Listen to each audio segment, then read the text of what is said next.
Soundbooth Theater presents Arrival, Legends of Arenia, Book 1, written by P.A. Parsons, narrated by Jeff Hayes. Chapter 1, Thanksgiving Dinner. The sound of cursing and hollering wafted into the farmhouse from outside, warming the hearts of those within. The torrent of swearing was as much of a tradition as the fine china set on the table.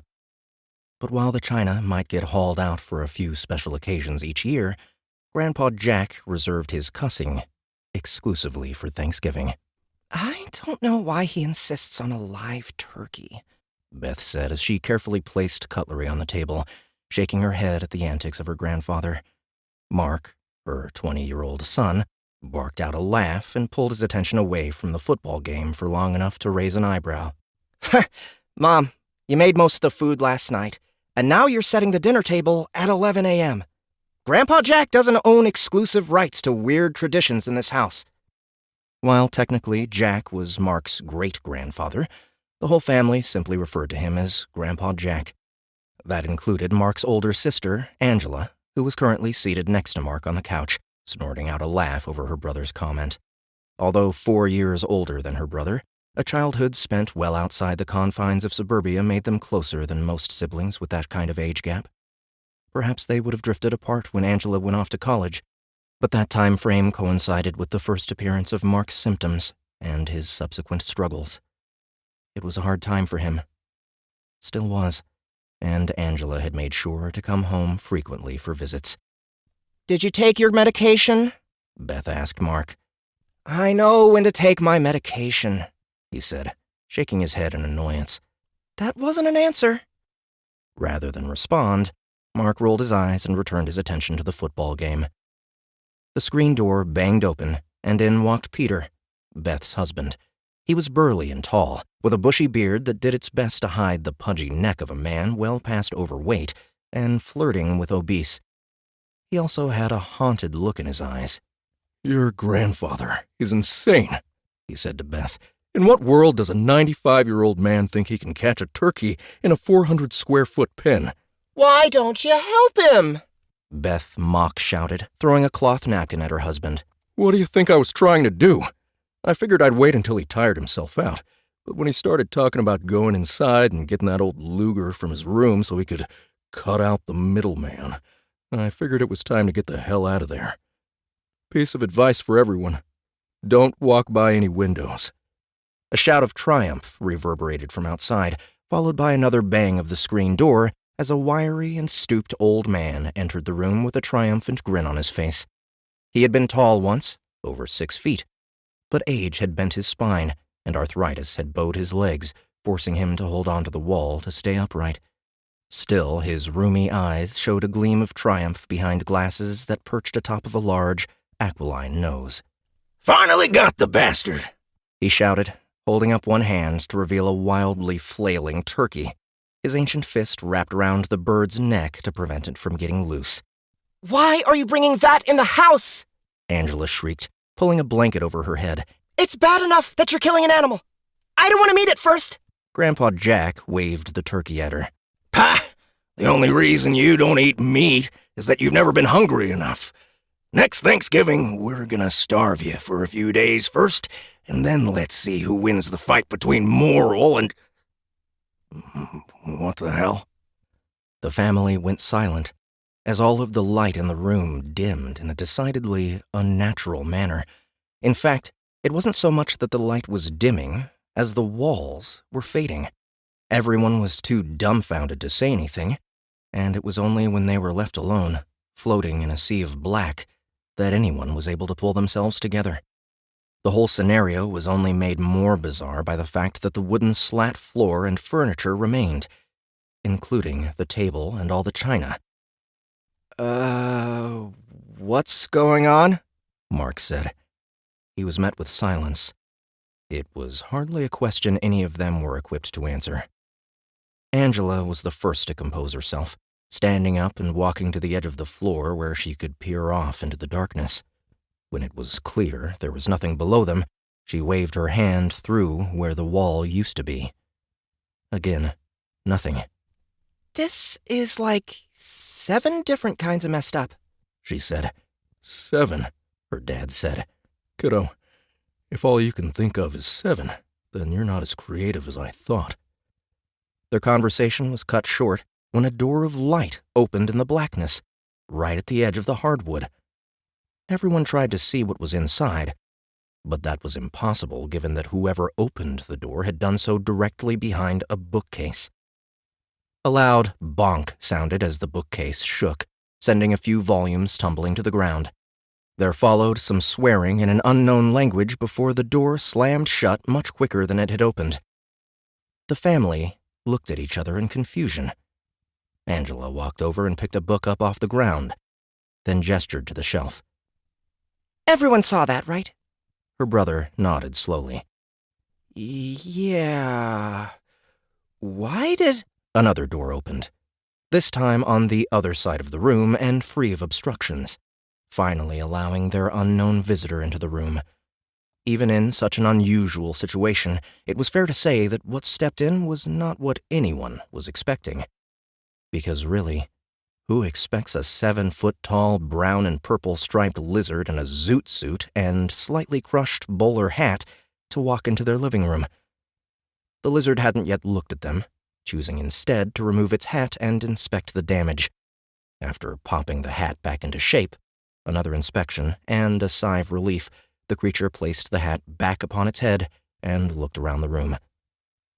If a lizard could look displeased, that was the look on the lizard's face. And you are? He said. His accent was crisp and educated, with an air of British aristocracy. But it was a bit off, as though he had just moved to Hollywood and was trying, unsuccessfully, to start a career in voiceover work. Who are we? Grandpa Jack barked, his bushy eyebrows waging war against each other as he waved the still struggling turkey around the room. Who the hell are you? This is my living room. The lizard's eyes widened slightly, which is something much easier to notice on a lizard than a person, and he reached into his breast pocket to pull out a notebook. It was the kind you'd see on a police drama, where the pages flipped over the top. As he read, he began to shake his head. No. This isn't right, he mumbled. He glanced up at them. Why don't you have Australian accents? Because this is California, Grandpa Jack roared, only calming when Beth put a hand on his arm. Now, sir, Beth said, I don't know what is happening, nor do I know why I seem so remarkably calm about it, but I'm sure there's a logical explanation. Let's just talk it through so we can understand where the mistake occurred, and then you can return us to our farm so we can have dinner. Perhaps you'd like to join us? Not surprisingly, that last sentence elicited a chorus of shaking heads from the other family members, but it also prompted the same from the lizard. Dreadfully sorry, but that won't be possible. You see, you're all dead.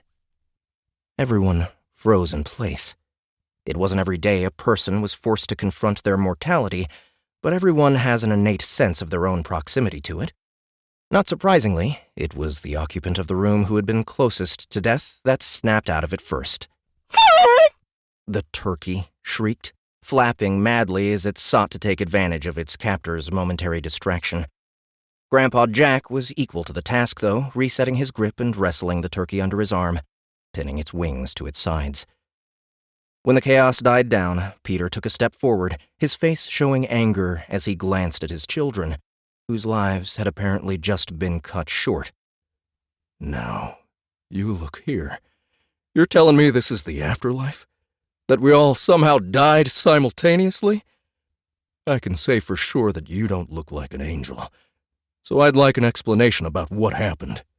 The lizard looked at Peter in utter confusion before coming to a realization and bursting into laughter. Oh dear, you're not dead. Not any time soon, either, barring an exhibition of utter incompetence. No, I meant that when you were transported here, I arranged for it to appear as though you had died on Earth.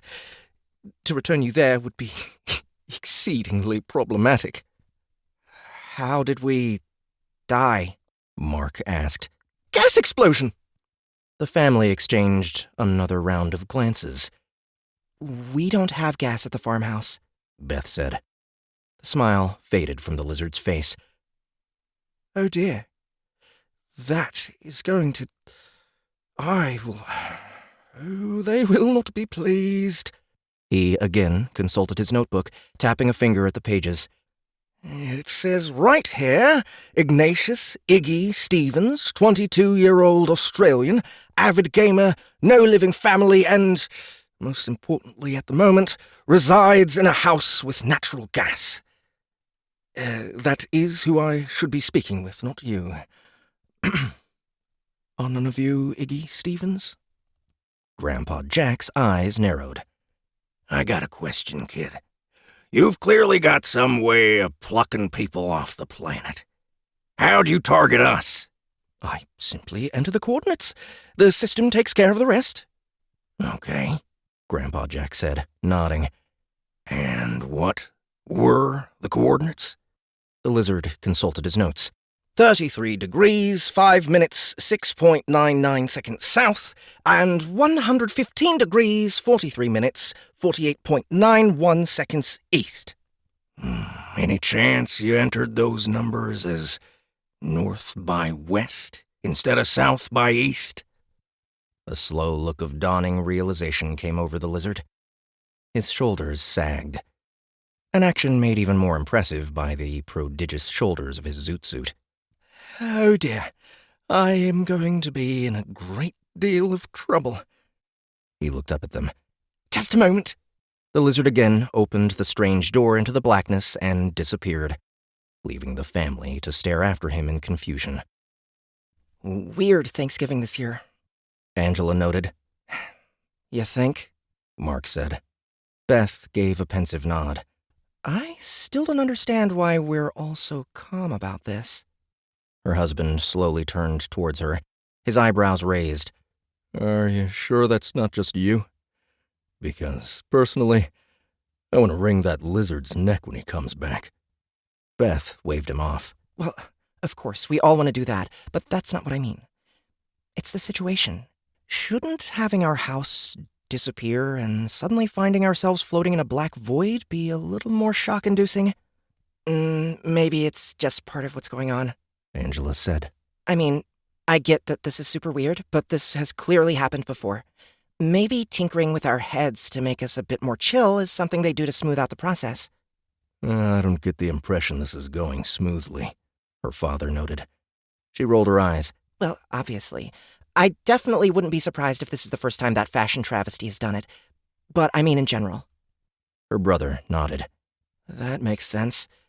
Still, what's the point? I mean, this is clearly leading somewhere, and I'd really like to know where that is. So maybe I'm just kind of waiting to decide whether I should panic or not. Beth sighed and shoved the handful of silverware she was still holding into the pocket on her apron. Walking over to her husband, she quietly rubbed him on the back for a moment before pulling out a chair at the dining table and sitting down. I guess we just wait. They sat there, awkwardly, waiting for the bizarre lizard to return. When the strange door finally opened again, the lizard was wearing an uncomfortable smile as he entered the room. Taking a deep breath, he clapped his hands together and left them clasped before him. Ah! Good news, people!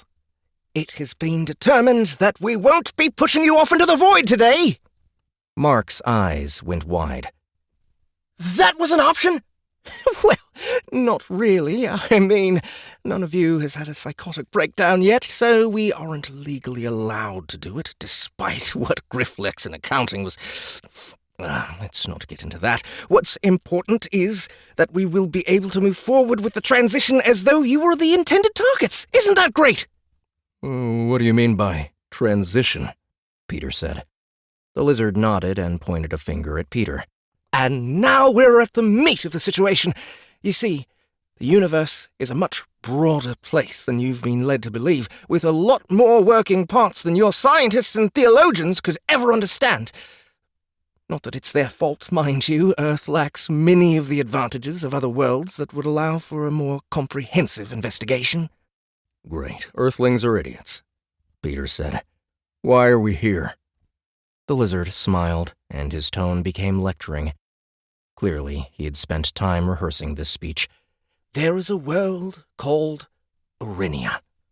It is a special world, one of particular interest to many powerful beings for reasons I am unable to get into. What makes it special is that the people who live there are blessed with an uncommonly thorough understanding of who they are. This is because each Arenian possesses a personal tome of knowledge, a book which is bound to them and unreadable to others unless they choose to share it. The pages of that tome express their lives numerically, allowing a person to progress through their lives in a logical, thought-out manner. Holy shit! You're talking about a character sheet! Angela squealed. Language! Beth said. Angela cringed. Sorry, Mom. It's okay, Beth said. Now, what is a character sheet? Like from a role-playing game, Mark said. That's why you wanted that other guy, isn't it? You said he was a gamer, which means he'd be familiar with the mechanics. The lizard grimaced. It is not a character sheet. It is a numerical representation of your status and classification, as well as the means of choosing how you want to advance over time. Dude, that's a character sheet, Angela said. The lizard threw his hands up in the air. Fine! It's a character sheet. Once you get to Arenia, you'll be able to level up and progress your stats. Are you happy? Extremely, Angela said, unable to wipe the smile from her face. So what's the deal? Do we pick our race and class when we get there? Or can I do it now? Pick your race, the lizard said. You mean your species? But you're... He burst out laughing. Oh, no! My dear, no. Absolutely not. You're a human. Angela scowled. That sucks. I wanted to be an elf. Why couldn't you be an elf? The lizard asked. I mean, aside from the fact that they're notorious xenophobes, there's no reason you couldn't become one in time. You just said that wasn't possible. The lizard cocked its head. My dear, there are plenty of other species, but you're a human. You're like a larval stage. You possess the inherent potential to evolve into a higher being, something most humans strive toward. But at the moment you are merely... He gestured at the family. This. Grandpa Jack scowled. Ain't nothing wrong with being a human. It's adorable that you believe that. Look, kid, I didn't fight Nazis in 5 countries just so I could switch planets and become a racist. The lizard crossed its arms and started tapping its foot. You keep referring to me as kid. You should know that most advanced species are longer lived than humans. It is one of the benefits of evolving, and the reason I look so youthful despite being 91 years old.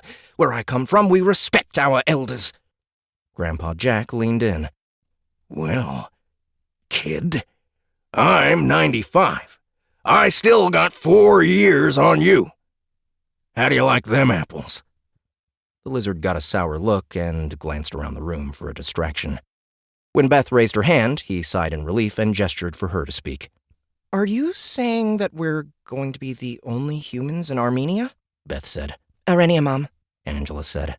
Beth rolled her eyes. Fine. Arenia. Happy? The lizard cleared his throat. No. There are many humans on Arenia. In fact, they're the most common species on the planet. However, an Arenian human has but one life to live, which is what makes Earthborn humans so unique. Only you, amongst all the humans in the universe, are capable of reincarnation. Wait, what? Mark said. Reincarnation is actually a thing? This isn't common knowledge? The lizard said. Hardly, Mark said. Ooh, does that mean all of us have past lives? Angela said. The lizard made a teeter-totter motion with its hands. Maybe. A human from Earth is only born with a certain number of reincarnations, and that number varies between individuals. Truth be told, even on Earth, most humans only get one life. That is why, when we select a human to bring to Arenia, we make sure it's an individual with many rebirths left. The whole goal of the transplantation process is to introduce greatness into the universe, to create legends. For that, you need legendary individuals of a kind that can only be formed when the rebirths of an Earth-born human are combined with the tome of knowledge of an Arenian. This is because the tome serves to anchor an Earth-born human spirit at the time of death, allowing them to be reborn near instantly without losing any of the growth they've accumulated over the previous life. This is so Angela spotted her mom, glaring at her. Freaking awesome! What does the tome look like? Can mine be an iPad or something? A tablet would be super helpful. A tablet? No, of course not, the lizard said. A tome is a book. That is literally what the word means. Oh. Well, it's still cool. Mark and Angela quickly bent their heads together and started buzzing about what the future held. Angela with unrestrained glee, Mark a bit more hesitant. As for Beth, she took the news pensively, while her grandfather simply looked grouchy. It was Peter, though, who raised a point everyone else had missed. All right, Mr. Lizard, he said, crossing his arms. May I call you Mr. Lizard? No. Okay. So, Mr. Lizard, I was wondering, this Iggy fellow you selected, I presume he has many lives? The lizard's eyes darted around and he began fiddling with a button on his suit. Yes. But we were not your intended targets today. No, you weren't. So one could assume that we do not, in fact, have an abundance of lives. That's not exactly true. It's not easy to determine an individual's total number of lives, so it's not something I even know. Maybe you have a lot of lives? Maybe you have none. It's hard to say. I can say that it tends to run in families. If one of you dies and is reborn, it's safe to assume that you all have at least one more life. Seeing Peter's ire building, the lizard raced ahead in his explaining. That's enough of that, he said, putting some room between himself and Peter. I think we've spent enough time discussing things. Let's just clear out the legal formalities and move on to the transition, shall we? You'll be happy to know that we will be giving you a house to live in once you arrive. A little compensation for our mix-up. Isn't that nice? There will be plenty of room for all 6 of you, so— 6? Mark said. There's only 5 of us in this family. The lizard pulled his head back. Looking around the room, he counted them off. I don't understand. 1, 2, 3, 4, 5, 6. 6 of you in the family. You counted Grandpa Jack twice. The lizard shook his head. No, I didn't. See? Once again, he counted them off, only painfully slowly this time. Mark glanced at his sister. An unspoken question passed between them, and she responded with a hesitant shrug of confusion. Mark looked back at the lizard and said, I feel ridiculous even saying this, but did you just count the turkey? Now it was the lizard's turn to look confused. Of course. Why wouldn't I count your turkey? Grandpa Jack's face went red. It's a turkey! It's dinner, not a family member! How should I know you intended to eat the turkey? The lizard snapped back. Because it's what people do! We eat turkeys! I don't, Angela said, holding up her hand. Grandpa Jack glared at her. Don't you start. The lizard threw his hands up in the air. It doesn't matter! The turkey has officially been included in your family's paperwork, and I have no intention of filing additional documentation. One way or another, she is going to Arenia with you. After that, I truly don't care what happens. You people will be the death of me! I'm going to hold you to that, Peter grumbled. The turkey, seeming to sense that attention had turned to it, puffed out its feathers and glared directly at Mark, somehow selecting him as the cause of her predicament despite Grandpa Jack's role in her incarceration. So, is that like a dire turkey now? Angela said. The lizard shrugged. Was it a dire turkey before my arrival? It was certainly in dire circumstances, her brother noted. But the turkey itself was not dire? No, Angela said. Then I would hazard to guess that the situation remains unchanged. Grandpa Jack shuffled and grumbled. Bunch of loonies, he huffed through his mustache. He turned the turkey's head around and glared at it. At least we'll have something to eat. The lizard grimaced. I would recommend against that. Why? Beth said. How do I explain? The lizard said. Customarily, when we bring multiple people over at once, which is quite rare, they are intended to work together upon their arrival.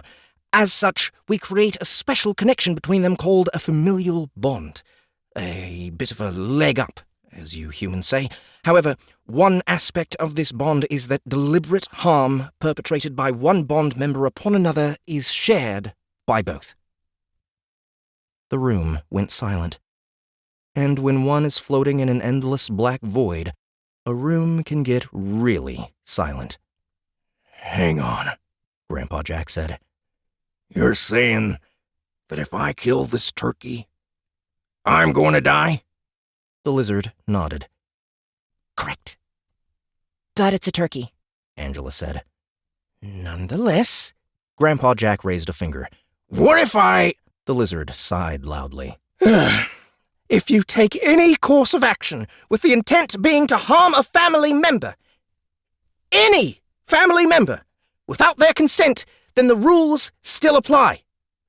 Grandpa Jack sputtered and held the turkey out by the legs and neck, gesturing wildly as he ranted. But I'm not related to this damn turkey! Grandpa, you're hurting it! Angela shouted. A gleam entered his eyes. I am, aren't I? But I'm not feeling anything. So if I were to wring this damn bird's neck right now... And off to Arenia you go! The lizard shouted. Whipping out a comically large box from his pocket, one that consisted solely of a large red button, the lizard slapped his palm down hard and grinned widely as the family vanished from the room. The lizard was still reveling in his coup when the door in the blackness opened again. A furred creature with 5 eyes protruding on thick stalks leaned its head in and nodded toward the lizard. Okay, Carl, we've got their landing coordinates synced up. You can send them down whenever you're... Hey, where'd they go? Carl stared at his coworker for a moment before slapping a webbed palm against his face. Crap.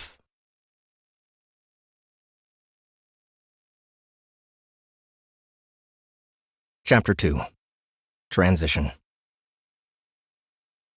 Beth once again found herself floating in a black void.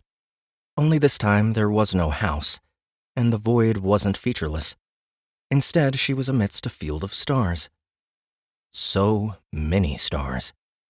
It almost hurt the eyes. But the stars were not the most startling thing she could see. That distinction belonged to the massive planet that dominated her vision. It was as though someone had taken the Earth and ballooned it up by 3 or 4 sizes. A voice emanated from somewhere in the ether. Before you lies Arenia. It was a gravelly, comforting man's voice that spoke of smoke and earth and the wisdom of time. It sounded like Sam Elliott. We come together to welcome you, Beth Sullivan, granddaughter of Error. Wife of Peter Sullivan and mother of Error. And Oh, dear. Beth said. We see that you will be joining us from Error. And A second voice broke in, this one female and in no way soothing. Damn it, Carl! You had one job! Now look at this mess! There was a period of cussing, then silence. Hello? Beth said tentatively. Just hang on a sec, will you? Okay, Beth said. With nothing else to do, she surveyed the world below her. It was pretty, at least. Ugh. All right. Sorry about that. I think we've worked out what happened. That idiot Carl sent you down before we specified your landing location. You were supposed to arrive together, and now you're scattered all over the place. We've got some people working on it, but I wouldn't hold your breath. The voice let out a big sigh. It's just... I didn't need this right now, you know? This is already a pretty stressful job without people making it even harder. Oh, you poor dear, Beth said. I can't imagine how hard it must be to move people from one planet to another. That does seem rather complicated. I know, right? Well, it looks like I'm going to be taking more of a direct hand with you folks than I normally would. You seem nice enough. Mostly. Usually the people we send over are a bit, well, let's just say it's tough to find people who don't have any friends or family who will miss them without hitting on a pretty specific phenotype. I would imagine, Beth said. She wasn't sure what was going on, but so long as the voice was polite, she saw no reason to be anything else in return. Okay then. You ready to get the legal disclaimer out of the way? Legal disclaimer? Yeah, it's just a bunch of boilerplate mumbo-jumbo. The universe is a big place. Did you really think Earthlings invented bureaucracy? Beth snorted. No, I guess not. I like you, Beth. You're all right. The voice continued, brightly. Tell you what, I'm going to help you folks out a little bit. I've got a bit of wiggle room, and Carl muffed this punt so badly that nobody's going to question me exerting a little authority. That okay with you? No, by all means. You're the expert here. I trust your judgment. Okay.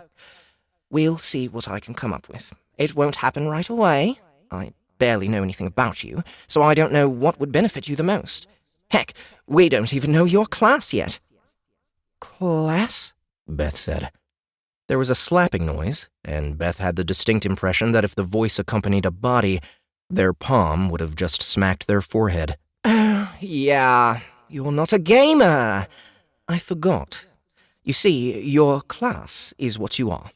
Kind of like a job back on Earth, but on Arenia, it's more like your identity. So, while you might hold any number of jobs while you're here, what you are is a fighter, a cleric, a magician, and so on. There's magic on Arenia? For sure. Most places in the universe have magic.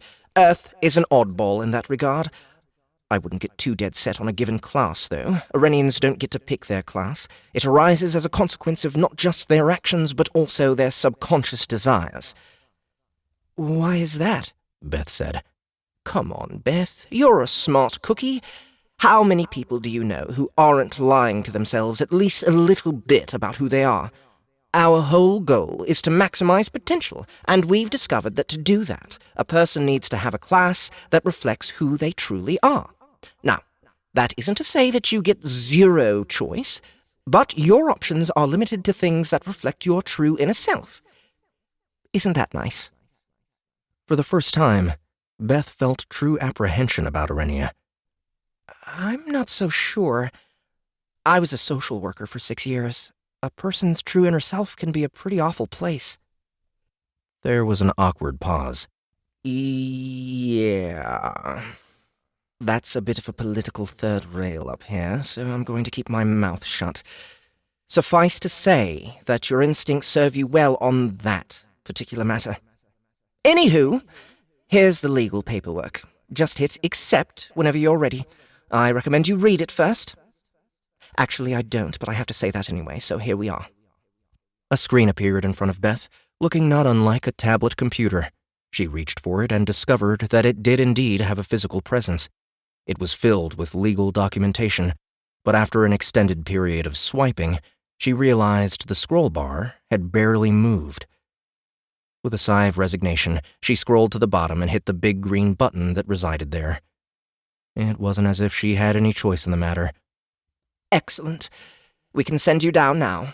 I think I've at least got you targeted near your starting city, which is Polmire? Yeesh.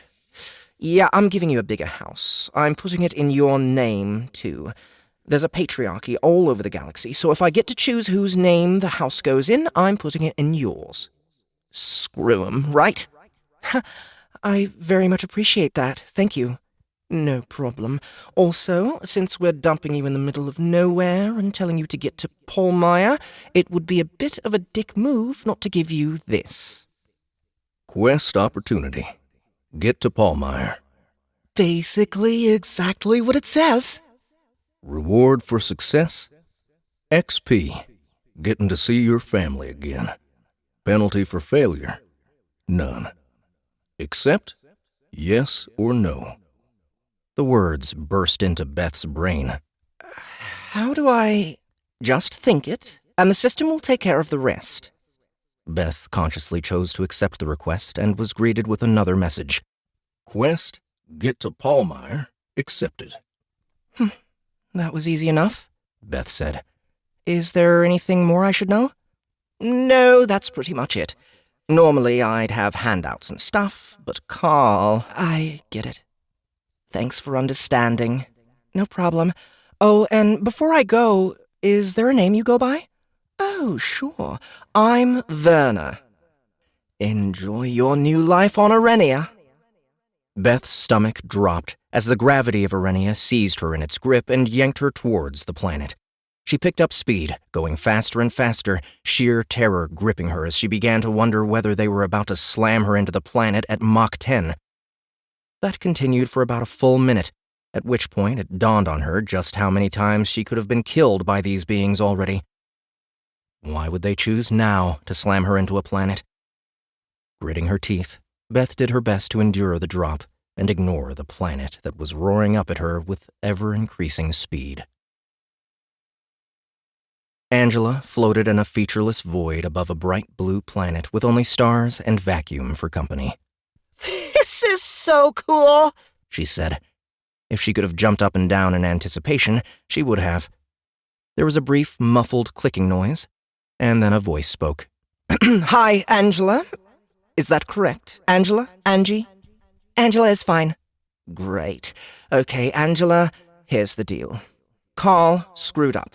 Usually, when we send a group to Arenia, we do a big package thing. Muffins, coffee, PowerPoint, the works.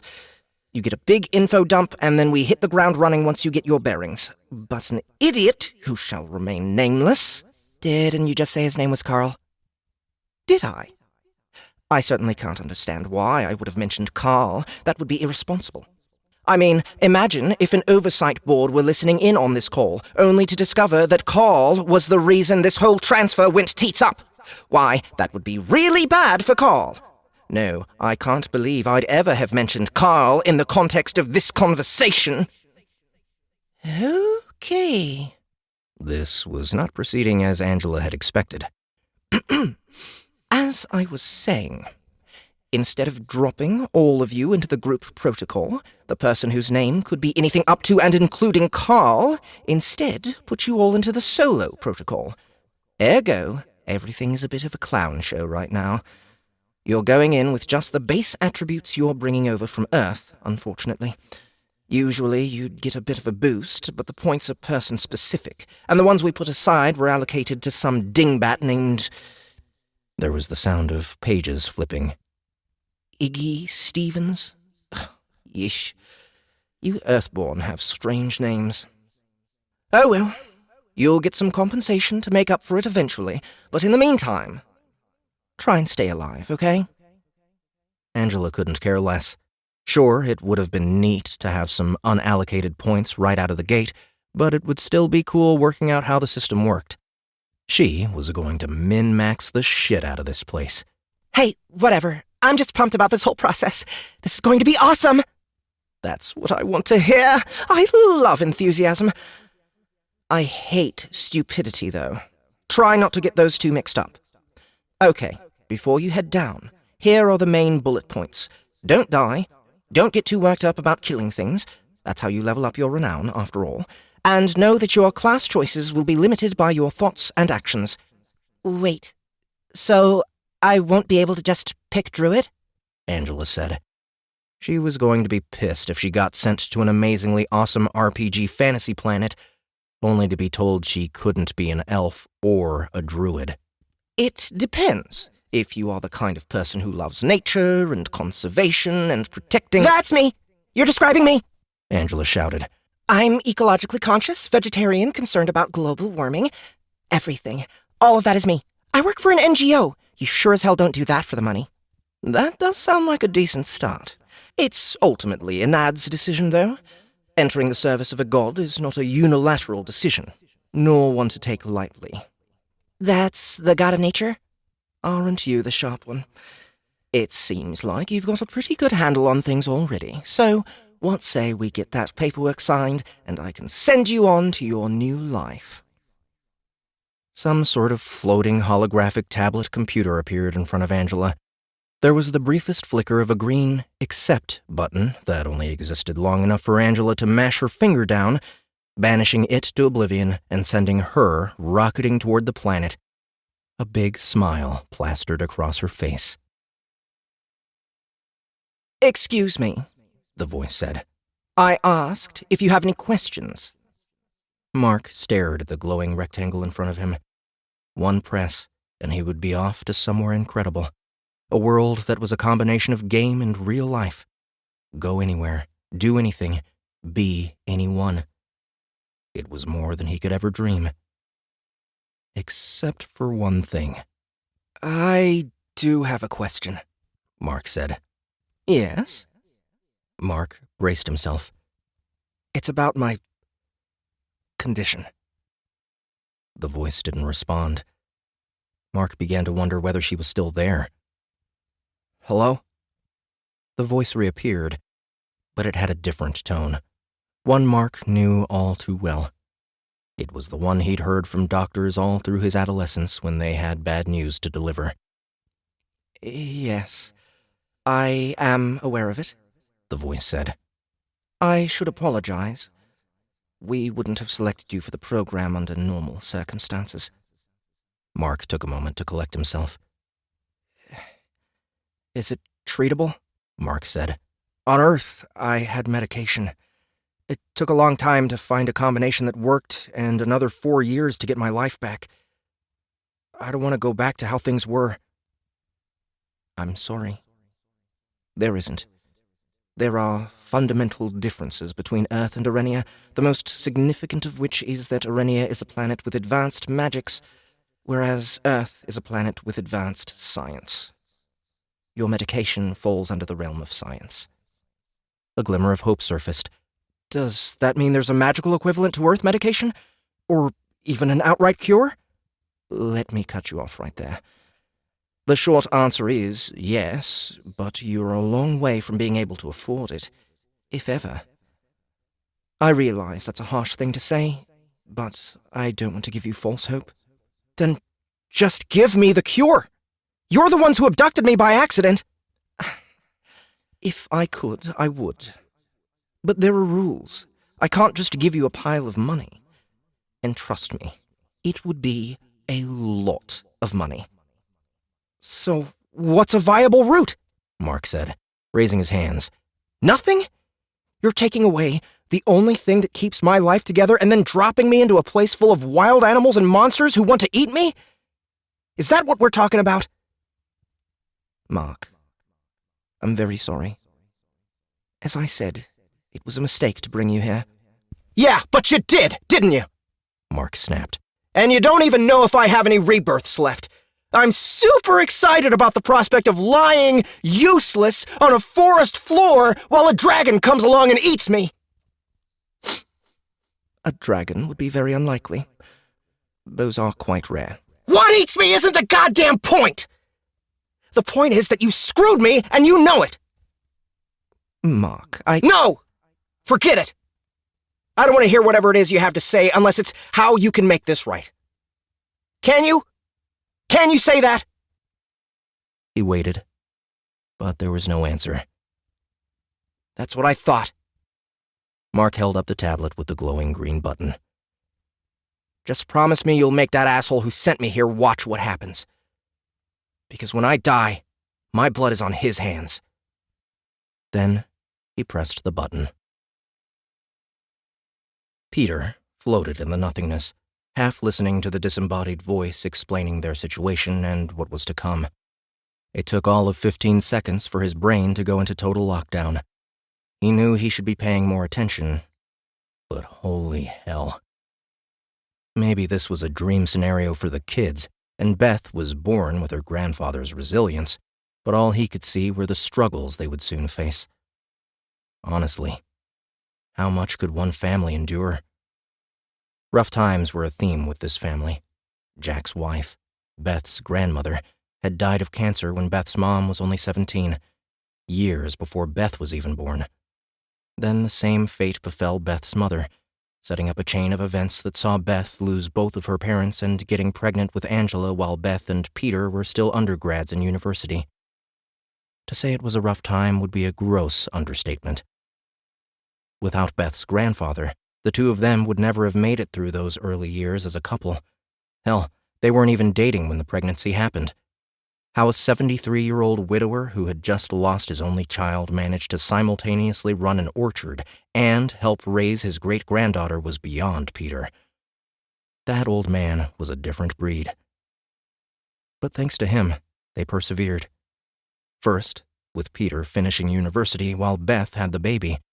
Then with her going back to school while Peter took over the orchard. Peter had expected Jack to stay in charge until they nailed the old man's coffin shut. But on his 80th birthday he declared that he had 2 great-grandchildren and 1 job, and only enough energy for 2 of the 3. After that, the orchard was theirs. For his part, Peter thought the old man was crazy. You could run 100 orchards with the energy it took to raise 2 children. Still, despite all they'd been through, nothing the family had faced was quite like this. Obviously. And from what the lizard guy said, when they did one of these abductions, they would pick people like Angela, people who would leap into the experience with open arms. That description did not apply to Peter. Quite frankly, pissed off was a better descriptor. Peter, are you listening? The voice said. I can't emphasize enough how important this is. Sorry, Peter said, struggling to keep the annoyance out of his voice. I'll pay attention. What has you concerned? Is, everything a viable answer? I know this isn't ideal, but it isn't good to make the transition with the wrong mindset. Your son was upset as well, but I knew I wouldn't be able to calm him and was forced to move forward. Mark's upset? That surprises you? Of course it does. As soon as Mark was diagnosed, he just kinda tuned out of life. He sits around, plays games, and reads. I'd have thought this place was a dream come true. He is concerned about his condition. Peter sighed inwardly. Of course he is. But it's no different here than it was on Earth. Does it make things more difficult? Yes, obviously.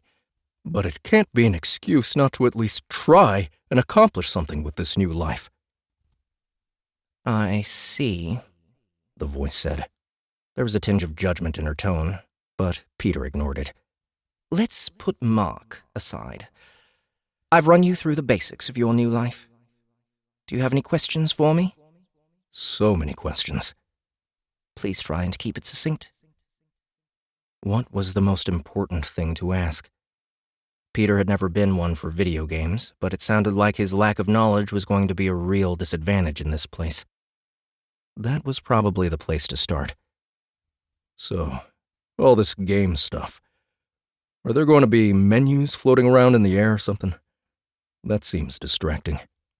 The way you interact with Arenia will, to some degree, be reflective of your own preferences. What works for one person may not work for another. I encourage you to simply explore once you arrive. That seemed fair enough. Although given Peter's level of experience, that was going to be a lot of exploration. And you say that I might just show up by myself in the middle of nowhere? I realize I look like a pretty rough guy, but I'm not exactly the woodsy type. I can raise crops, yeah, but I wasn't a big camper. Most Earthlings who come to Arenia aren't. Then again, they generally arrive in a city, so we've given you some equipment to help you survive the trip to Polmire. I'm sorry we can't do more. Peter resisted the urge to groan. Quite the Thanksgiving this was turning out to be. Okay. That was question 1 out of 10,000. Number 2 is... Hold on for a moment. Yes, Peter, if you go right now, I think we can put you down near your wife. But it has to be right now. I have a legal contract you need to sign, and I'm supposed to recommend you read it first, but that will take a very long time, so... Give it to me, Peter said without hesitation. An enormous legal document appeared, like someone had printed out the entire works of Leo Tolstoy, but Peter wasted no time in flipping to the last page and signing. Thanks, Peter. And good luck. Gravity seized hold of Peter and yanked him towards the planet below. His stomach lurched as he sped towards the great blue orb, but he resisted the urge to look directly down. If they were to have any chance of reaching this Pallmeyer place, he needed to know where it was relative to his arrival point. If he could find a landmark to orient by, it could save him a lot of strife in the long run. Peter's eyes skimmed over the landscape. He spotted an ocean in the distance and 2 rivers that led across a huge forest. To the southeast, there was something strange. A light emanating from beneath a mountain. Almost geometrical in shape, but it disappeared when he looked directly at it, as though it wasn't really there. What on earth is... There was a flash, searing pain, and then unconsciousness. The universe kept spinning. Planet, stars, in an endless, panicky loop. Then a voice appeared out of nowhere. Hello, I am Werner. I've already spoken to some of your family. The turkey shrieked as the voice boomed into its tiny brain. Oh, for the love of... Carl! What the hell is this? A turkey? How did we end up with... No, Earthlings don't keep turkeys as pets. How can you not know that? Of course they eat them. They're poultry. Ugh! Well, obviously they didn't want to bring it with them. Who wants to be saddled with a turkey you can't eat? No, Carl, I can't send it back because you already put it into the system. Just go away. I'll deal with you later. The turkey abruptly stopped spinning. A frigging turkey. Well, we have to follow protocol, I guess. A patch of dirt appeared under the turkey's feet, and a sense of gravity settled over it. For the first time, it calmed a little. There was even some corn sitting on a green circle at the bottom of a squiggle-covered rectangle. Instinct took over, and the turkey pecked at the corn, hitting the green circle in the process. The ground disappeared, and the turkey shot towards the planet, clucking frantically the whole way.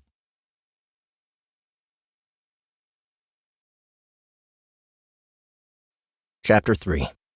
Beth. The world raced up at Beth in an increasing frenzy of acceleration. It began to dawn on her that she wasn't actually going to slow down. At all.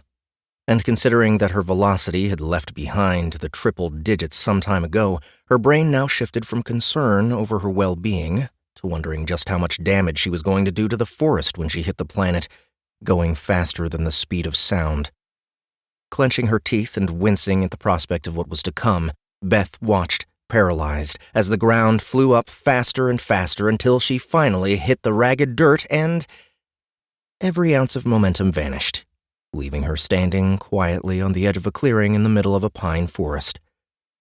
Beth dropped to her knees, her whole body shaking as she tried to get her nerves under control.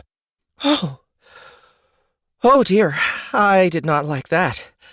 I did not like that at all, she said. She stayed shaking on the forest floor for a good long while as she struggled to regain control. Okay. You can do this, she thought to herself. You're in a different world, in the middle of a forest. What do you have with you?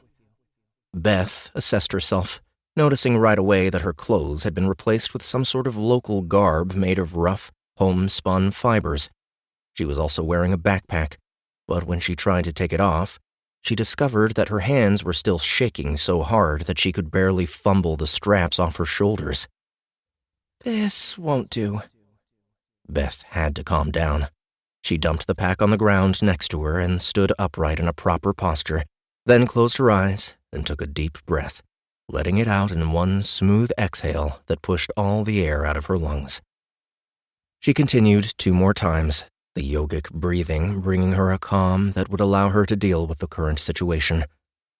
The moment Beth opened her eyes, a small flare of yellow light appeared in front of her, and a single piece of paper appeared, unfolding from an impossibly small size before stopping and floating in midair. Beth grabbed the paper and read its contents. New general skill learned. Yoga. Level 22. Tier 2. 3 breaths, a sense of calm. And a new skill. Very well done. It's rare for someone to bring a new skill to Arenia at such a high level of expertise. Careful about closing your eyes, though. There are lots of dangerous creatures around here. Tier 1 bonus. Increase dexterity by 1/4 of your yoga skill level for 4 hours following your first yoga session each day. Tier 2 bonus. Yoga practitioner may teach classes. Students also receive a dexterity bonus following their first lesson of the day. Well. Someone was taking a lot of classes at the Y. Since this skill predates your arrival in Arenia, it has been set at a level commensurate with the practical ability you already possess. Note that this calculation will only happen if you actively use a skill from your old, boring life. 2,950 XP earned. Cumulative. Renown level up. Level 2 achieved. Renown level up. Level 3 achieved. Renown level up. Level 4 achieved. XP, 2,950. XP to next renown, 350. World first. A new skill has been introduced to Arenia. As the first yoga practitioner on Arenia who is capable of teaching the skill to others, you have introduced it to the world. Do you spread what you know? Or do you keep it to yourself, content to let it vanish from Arenia when you run out of respawns or die of old age, becoming a lost skill? Either way, let's have a bonus XP party. Doot doot! 1,100 XP earned. Renown level up. Level 5 achieved. XP, 3,950. XP to next renown, 1,150. As soon as Beth finished reading, a book appeared in the air beside the paper, opening up and allowing the paper to flit inside its pages as though being consumed. Even though the paper only appeared for a moment, Beth had somehow absorbed the entire contents of the message, a fact that she was still coming to terms with when the book vanished, leaving Beth standing there in utter shock. What on earth was that? Beth said. Then she remembered what the lizard man, Carl, apparently, had said earlier. Something about a tome? Well, that was just a fancy word for book, wasn't it? All Beth needed to do was work out how to bring that book back, so she... The moment Beth thought of the book, it appeared, hovering motionless before her. With an air of trepidation, Beth reached out for the floating book. The moment her hand closed on the cover, it stopped floating and settled into her hand. It was surprisingly light. When she inspected it more closely, though, her heart leapt. It looked exactly like the diary she had kept when she was in high school. It was white and covered in a rose pattern that looked like wallpaper from an old age home, and every detail was perfect, right down to the worn corner in the top right and the brass lock that hadn't worked since the day she got it. A gift from a girlfriend for her birthday. Oh, the memories this diary held. But that diary had been gone for years. How was it here? Curious, she opened the book up. The first page should have been a heartfelt letter from a childhood friend about how wonderful Beth was. What was there instead was certainly about Beth, but it wasn't a letter. Elizabeth, Beth, Sullivan. Renown, level 5. Unclassed. Species, human. Age, 44. Experience, 3,950. Experience to next level, 1,150. Base attributes. Strength, 14. Constitution, 16. Endurance, 15. Dexterity, 21. Willpower, 17. Intelligence, 17. Charisma, 23. Luck, 19. Average, 17.8. Beth had no idea what the numbers meant, so she chose to ignore them. The book had a tab labeled Skills, though, so she flipped to that. Skills. Yoga, 22. Tier 2. Proficient. That seemed entirely unhelpful. And what did Yoga 22 mean? As soon as the thought went through her head, the book flipped forward a page, acting of its own accord. There was a detailed description of the yoga skill that she'd seen earlier, along with some extra information that hadn't been in the initial notification. Yoga. The practice of precise physical exercise, breathing, and relaxation techniques to train the body and mind. Current skill level, 22. Tier 2, proficient. Tier 0 bonus, none. Tier 1 bonus, increase dexterity by 1/4 of your skill level for 4 hours following your first yoga session each day. Max. Tier 2 bonus, yoga practitioner may teach classes. Students also receive a dexterity bonus following their first lesson of the day. Tier 3 bonus, unknown. Tier 4 bonus, unknown. Tier 5, there is no Grandmaster for this skill. Okay, so that answered a bit about what the skill was. Weird to see it as numbers, though. Beth figured that if this book was some kind of reference manual for her life, maybe there were details somewhere explaining what it all meant. She flipped back to the front of the skills section, and this time she noticed that the facing page had a small breakdown on how skills worked. Skills. Each skill has 5 tiers based on skill level, each with an accompanying title. Tier 0, raw beginner. Skill level 1 through 9. Tier 1, hobbyist. Skill level 10 through 19. Tier 2, proficient. Skill level 20 through 29. Tier 3, journeyman. Skill level 30 through 39. Tier 4, master. Skill level 40 through 49. Tier 5, Grand Master. Skill level 50. There is only ever one Tier 5 alive on Arenia at a time for a given skill. While in general they are referred to as Grand Masters, their actual title is specific to their skill. For example, the level 50 in longswords is referred to as the Slayer, while the level 50 in pastry baking is the Pâtissier Extraordinaire. When the global level 50 dies, the most adept level 49 takes their place. If there is no level 49, there is no Grand Master for that skill. Note that the level 50 for magically enhanced guitar is also called the Slayer, albeit for completely different reasons. Beth looked up from the book. Almost on instinct, she let go of it and watched it vanish rather than falling to the ground. Somehow, she knew that she could call the book into existence at a whim and dismiss it just as easily. This is just too weird, Beth said to herself, rubbing her eyes. She needed to find something else to focus on. Looking around her surroundings, Beth saw that she'd been placed in what was quite an attractive little stretch of forest. Nice healthy pines, and a semi-dry environment that reminded her of the places her grandfather took her camping when she was a young girl. So, this is Arenia, Beth said to herself, putting her hands on her hips. It didn't look much different from Earth, truth be told. The skies were still blue, the trees were still green. The sun felt slightly different, though not in a way Beth could put her finger on. Her son would probably have some sort of theory. Mark had always been interested in physics and astronomy, even if he struggled in school. Thoughts of her kids rushed to overwhelm her, so she forced herself to focus on her current predicament. Spiraling wouldn't help anything, and she needed to get to this Pallmeyer place with nothing more than the clothes she was wearing, and whatever was in the backpack she'd been given. Let's see what we've got, Beth thought. She pulled the backpack off and set it on the ground, hoping for a map or some food to get her through the journey. One by one, Beth pulled the items from the bag. There was no map, although there was some food, as well as a bunch of other oddities, including a large spool of rope that she couldn't begin to think of a use for. Honestly, who needed that much rope? For some reason, her apron was in the backpack as well.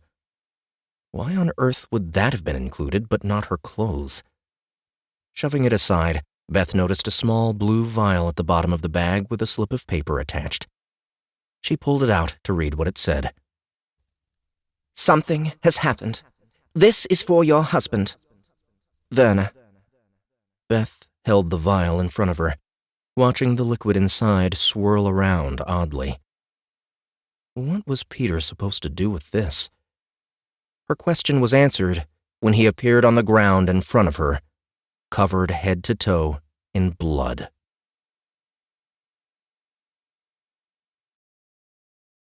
Chapter 4. Angela. There was a flash of light, and then Angela appeared at the very top of a mountain. Literally, standing on the peak. Her heart was pounding from the drop onto the planet, and her hands had a death grip on the book she'd picked up off the ground when they were still on Earth. Angela's hands shot up over her head. That was amazing! This is the greatest day of my life! Angela's words echoed across an expanse that was only barely wider than the smile on her face, and she jumped up and down giddily. I can't wait to... Whoop! A loose bit of scree slid under her feet, and there was a moment of 50-50 odds that Angela's first day on Arenia would end with her lying at the bottom of a crevasse with a broken neck. Angela looked up at the skies. Yep, don't want that. Good one, gods. I'll chill out. Oh, I need to find a forest, she said, snapping her fingers. 'Cause nature goddess equals forest, one would assume. Fortunately, being on the top of a mountain made it easy for Angela to survey her surroundings. It didn't take long to work out that the mountain she was on was actually part of a more extensive range that ran roughly north-south. The range was wide enough that her visibility to the east was limited to more heavily forested mountains, whereas to the west, she could see a green expanse that came right up to the tree line of the mountain she was standing on. What's more, at the base of her mountain was a river that carved its way out of the mountain range and headed west into the forest, meandering far off into the distance until it met a distant, glittering sea. There was a barely visible bump of civilization at that meeting point, and she could only assume it was Palmyre. Not that Angela would be spending much time there. Sure, she'd go visit her family, but she was going to be a freaking druid, man! She'd be living in the forest with the animals. It was going to be amazing. But first, Angela had to get off this mountain. She inspected the book that had inadvertently made the trip with her. After all, her great-grandfather's old survival manuals had been on that shelf. Wouldn't that be great? Angela flipped over the book and grimaced. Ugh, nope, she said, staring at the high school math textbook in her hand. What was she supposed to do with a math textbook? She couldn't exactly throw it away. Leaving garbage in an otherwise pristine natural environment was hardly the best start if she wanted to get on the nature goddess's good side. Maybe she could use it as a fire starter? She sure as hell wasn't going to read it. The only thing she was interested in reading was... Holy shit, I forgot about my character sheet. The words were barely out of Angela's mouth before a stack of stone tablets appeared in front of her, hovering motionlessly. Angela grabbed them excitedly, only to have the weight of the stone stack haul her off balance and send her tumbling down the scree, tablets and textbook tumbling with her. After a good 20 seconds of rolling down the mountainside, Angela finally came to a halt, lying face down on a section of smooth rock that had finally slowed her down through the wonderful world of friction. Everything hurt. Ow, she said. She continued lying on the rock, waiting for her health to regen. 5 minutes later, it became clear that wasn't a feature in this game world. Well, that sucks, Angela said. She rolled over and sat up. To her surprise, the stack of stone tablets was sitting neatly beside her. She stared at it for a good 3 count before understanding hit her. Oh, my tome is a tablet. Super funny. Still. Character sheet! She grabbed the first tablet and plunked it into her lap, her eyes drinking in the remarkably legible words inscribed on its surface. Angela Sullivan. Renown, Level 1. Unclassed. Species, Human. Age, 24. Experience, 0. Experience to next level, 300. Base attributes. Strength, 18. Constitution, 16. Endurance, 17. Dexterity, 15. Willpower, 17. Intelligence, 22. Charisma, 16. Luck, 12. Average, 16.6. Yeah! Angela shouted, pumping a hand in the air with her fingers in a classic devil horn position. I'm a badass. 22 int as a starter stat? I must be a freaking genius on this planet. And dex instead of agility, huh? Old school. The rest of the stats were okay. Probably. She didn't exactly have a frame of reference. If she'd had the choice, she would have swapped her intelligence and will scores, since willpower was probably the key stat for a druid. But 17 was doable. She could just pump points into that as she leveled. Her luck was terrible relative to everything else, but it was likely a junk stat anyway. If something had to be a 12, that's the one she'd pick. Only one of the other tablets had anything written on it, and that was a quest to get to Pallmeyer, which was super cool. Angela dismissed the whole stack with a thought. Also cool, and resumed her trek down the mountain. As Angela walked, she peered closely at her surroundings. Critters, she muttered. Oh, critters, come out where I can mash you for XP. Then it occurred to Angela that she didn't have a weapon, which wasn't ideal. It also occurred to her that she'd lost the textbook at some point. Unfortunately, being on a mountainside above the tree line significantly limited her weapon possibilities, so she resigned herself to marching back up the slope. There were lots of sharp rocks up there that might be decent for her to throw, not to mention the book she'd lost during her downhill tumble. It was kind of bullshit that she hadn't been given any starter gear, just some crappy clothes and an empty pouch. Maybe there was stuff in their house, since that's where they were supposed to have spawned if the lizard guy hadn't screwed up. Whatevs. Once Angela had the book in hand and a pouch full of rocks, she picked up one last rock and selected a boulder down the slope to use as a target. It probably wouldn't hurt to practice her throwing skills before encountering an enemy. Sure, she'd played softball in high school, but that was a while ago. Taking aim, Angela pulled her arm back and threw the rock as hard as she could. New weapon skill learned. Thrown weapons. Skill level 6. Tier 0. Yes, you played softball in high school. You did not play it well. Tier 0 bonus. Declining chance of injury when throwing objects. Since this skill predates your arrival in Arenia, it has been set at a level commensurate with the practical ability you already possess. Also, guess what happens when you throw a rock really hard with poor dexterity but decent strength? 300 XP earned. Cumulative. Ah! Angela shouted as pain shot through her elbow. She clutched her arm and doubled over in agony, only to accidentally slam her head into the tablet that appeared in front of her to display the message. The combination 1-2 punch caused her to embark on a swearing campaign so ambitious that it would have gotten her kicked off an oil rig. Between the injury and the dickish manner Angela had been informed of her new skill, a lot of the joy had been sucked out of the moment. Goddamn luck stat. Can I please not have stone tablets appearing in front of me all the time? Angela shouted. A pebble appeared out of nowhere, pinging off her forehead at high velocity in the exact spot where she'd hit it on the tablet. As soon as the pebble made contact, information sprung into her awareness as though she'd just finished reading it. Renown level up.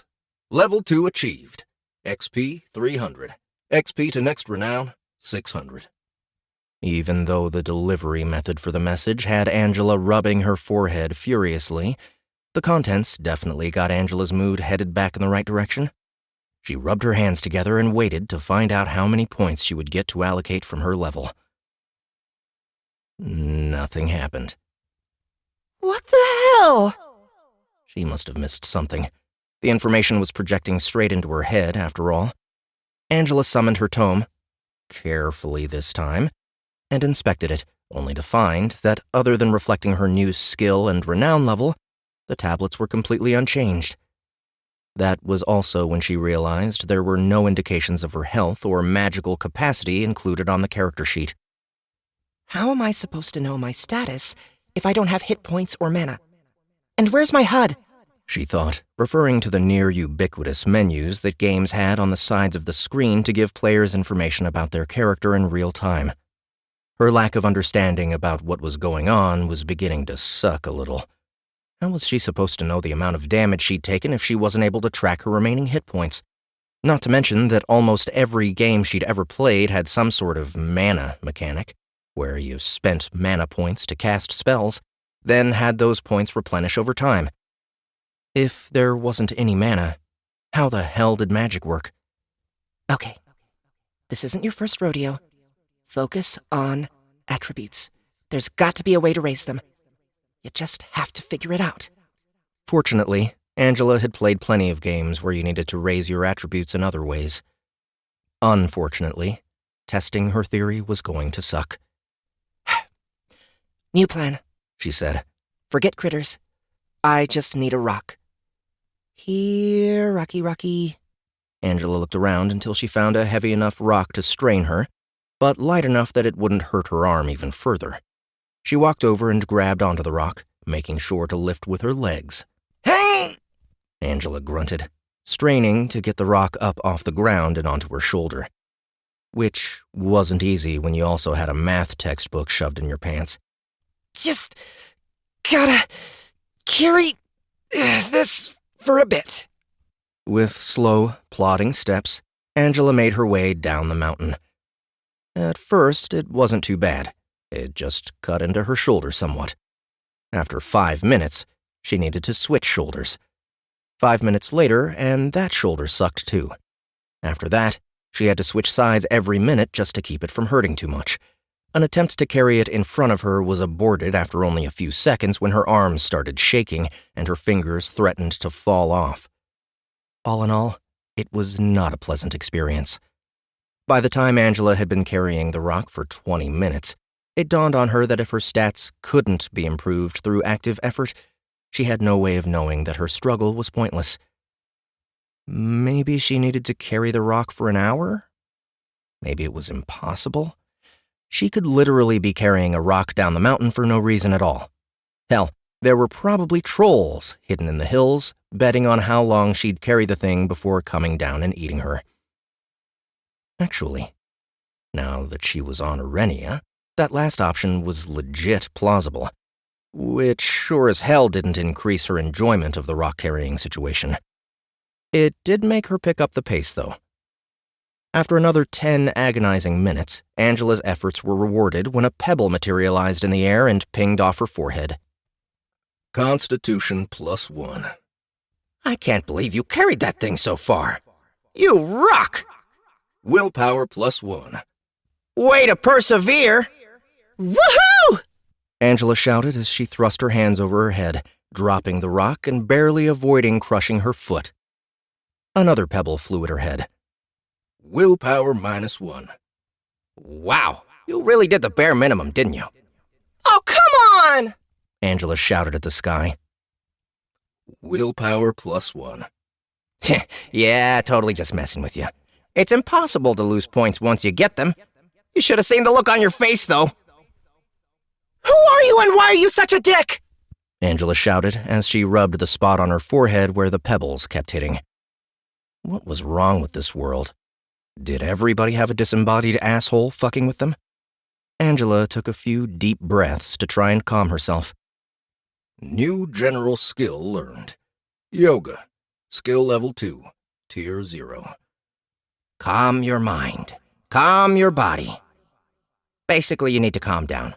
Also, your mom is way better at this than you. Since this skill predates your arrival in Arenia, it has been set at a level commensurate with the practical ability you already possess. 100 XP earned. Cumulative. Angela froze as she processed that last message. So far, Angela had treated her experience on Arenia as a game. But the reference to her mom reminded Angela that the rest of her family was still out there, just as alone as she was. Angela and Mark had some experience with this kind of thing, at least as games. But her mom and dad? Or worse, her great-grandpa?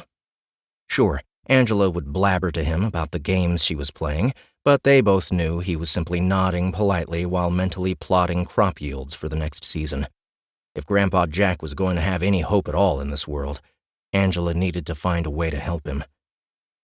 to help them all. But first, she had to find her family, and that meant getting to Pallmeyer. Angela resumed her trek down the mountainside, this time with more purpose and less concern about her stats. Her thoughts kept returning to her great-grandfather. The man could barely move. How was he supposed to get all the way to Pallmeyer from wherever he had arrived? The thought refused to leave Angela's head as she made her way out of the rocks and into the tree line. Slowly, the mountain slope leveled out, and she descended into a forest of what looked like hemlock trees. Assuming Arenia had the same type of trees as Earth, which super-duper wasn't a guarantee.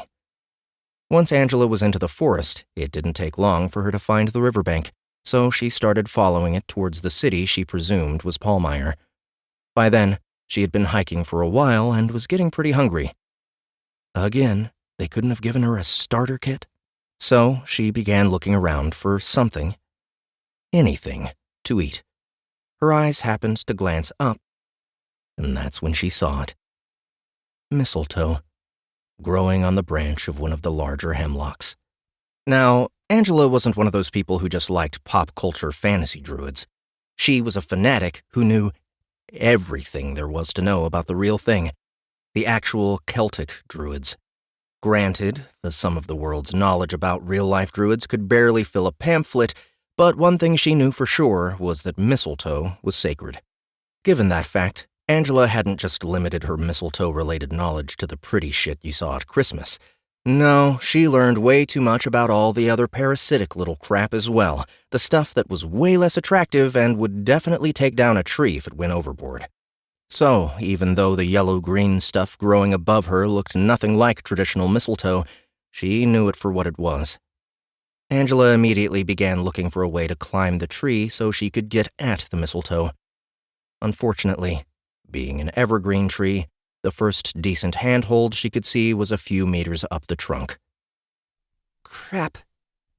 It looked like she would have to get creative. After a quick survey of the area, Angela quickly concluded that there was only one way for her to get up the tree.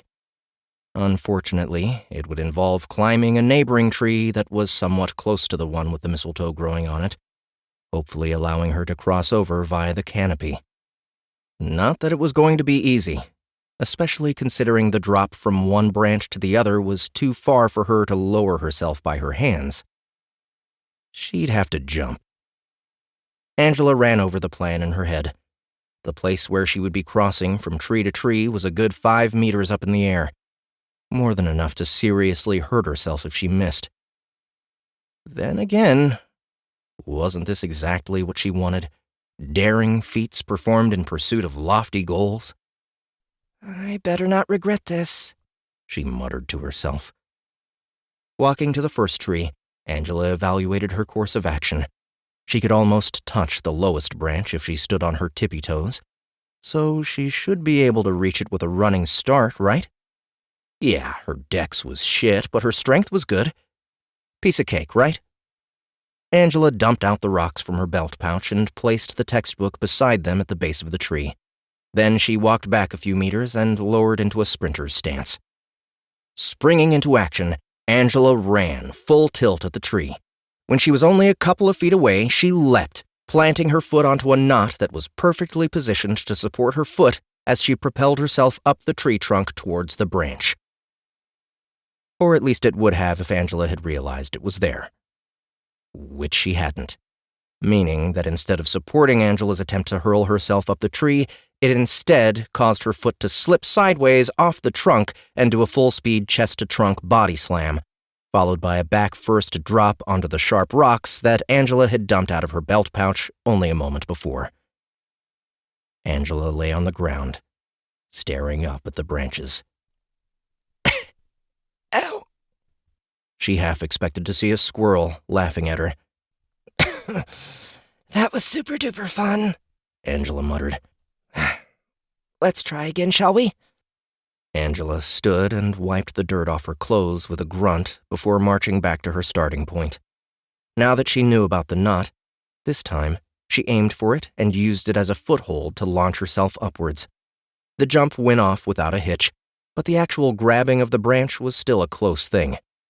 Still, she somehow managed to get her arms around the branch enough that she was able to hang on, despite getting pelted in the head with another magic pebble. Dexterity +1. Okay, that wasn't super impressive, but there's no way you're going to survive this without higher dexterity, so consider it a freebie. New general skill learned. Climbing. Skill level 7. Tier 0. What? Yeah, I gave her the extra dex. What do you mean it invalidates my bet? I was betting against her. If anything, I should get better odds. Are you trying to screw me over, you lousy cheap... Oops, left my microphone on. Since this skill predates your arrival in Arenia, it has been set at a level commensurate with the practical ability you already possess. 350 XP earned. Cumulative. Yeah, yuck it up. Angela swore as she dangled from the branch. Still, free stats. Whether it was thanks to the extra dexterity or not, Angela managed to get one foot looped up and over the branch and, with a little effort, was able to pull herself into a sitting position on the branch.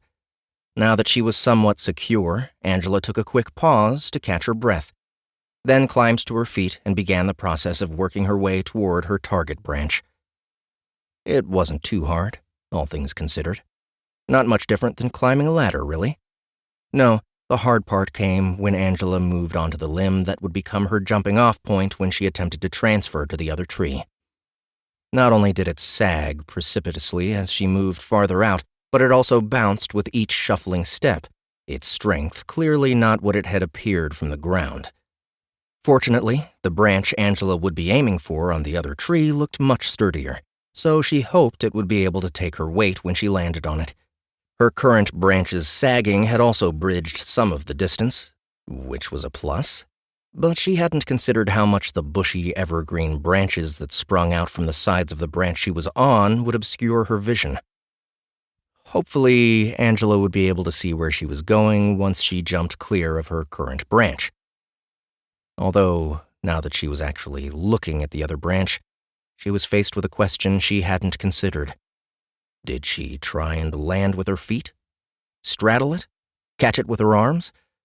Ultimately, she settled on some combination of the three. Aim with the feet, and if that missed, try and straddle it. If she screwed that up as well, try and grab it with her arms.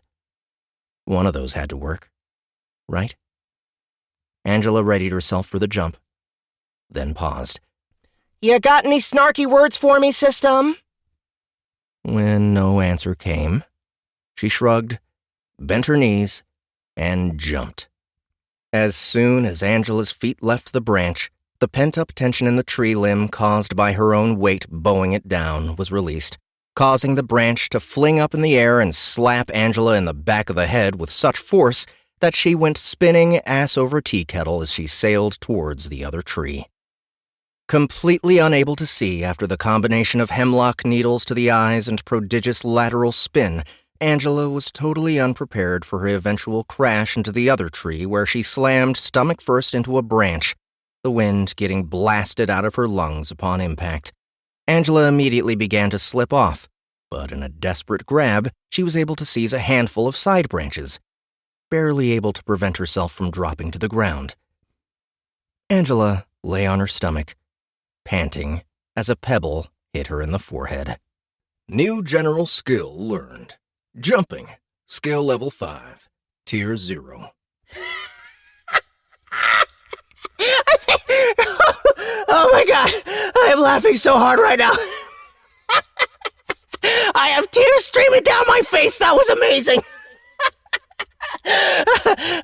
Since this skill predates your arrival in Arenia, it has been set at a level commensurate with the practical ability you already possess. 250 XP earned. Cumulative. Renown level up. Level 3 achieved. XP 1000. XP to next renown 900. Angela moaned.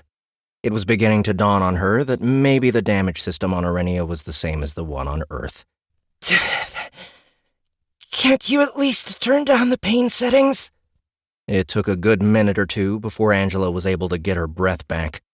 When she did, she slowly shuffled her way down the branch, eventually finding the courage to stand up again and climb her way to the branch holding the patch of mistletoe. Once Angela was as close as she could get, she realized she had a new problem facing her. From the ground, Angela hadn't fully appreciated the weight-bearing properties of an evergreen's branches compared to the hardwoods she'd grown up around.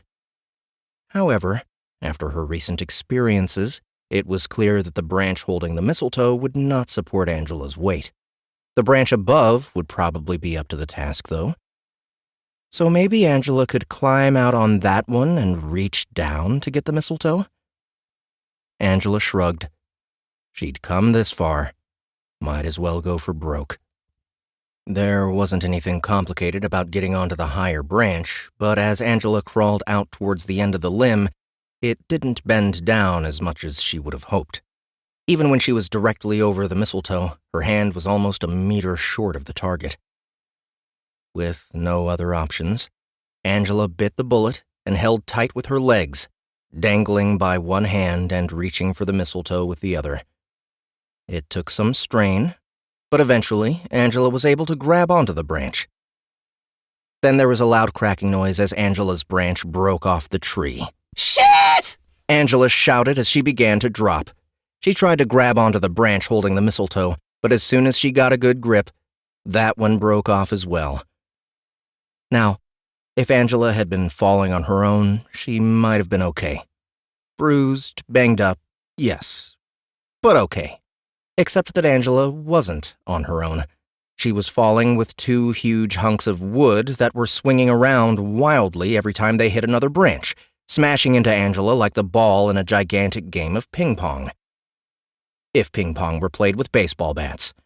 This had the effect of utterly destroying Angela's sense of direction, and she hit the earth with her leg at an extreme angle, one that only became more dramatic when all the ligaments in her knee tore apart, and her femur snapped at the hip. As if that wasn't enough, she had also put out her left hand in a desperate attempt to brace herself, causing it to snap at the elbow and collapse beneath her, pinned to the ground under her body weight.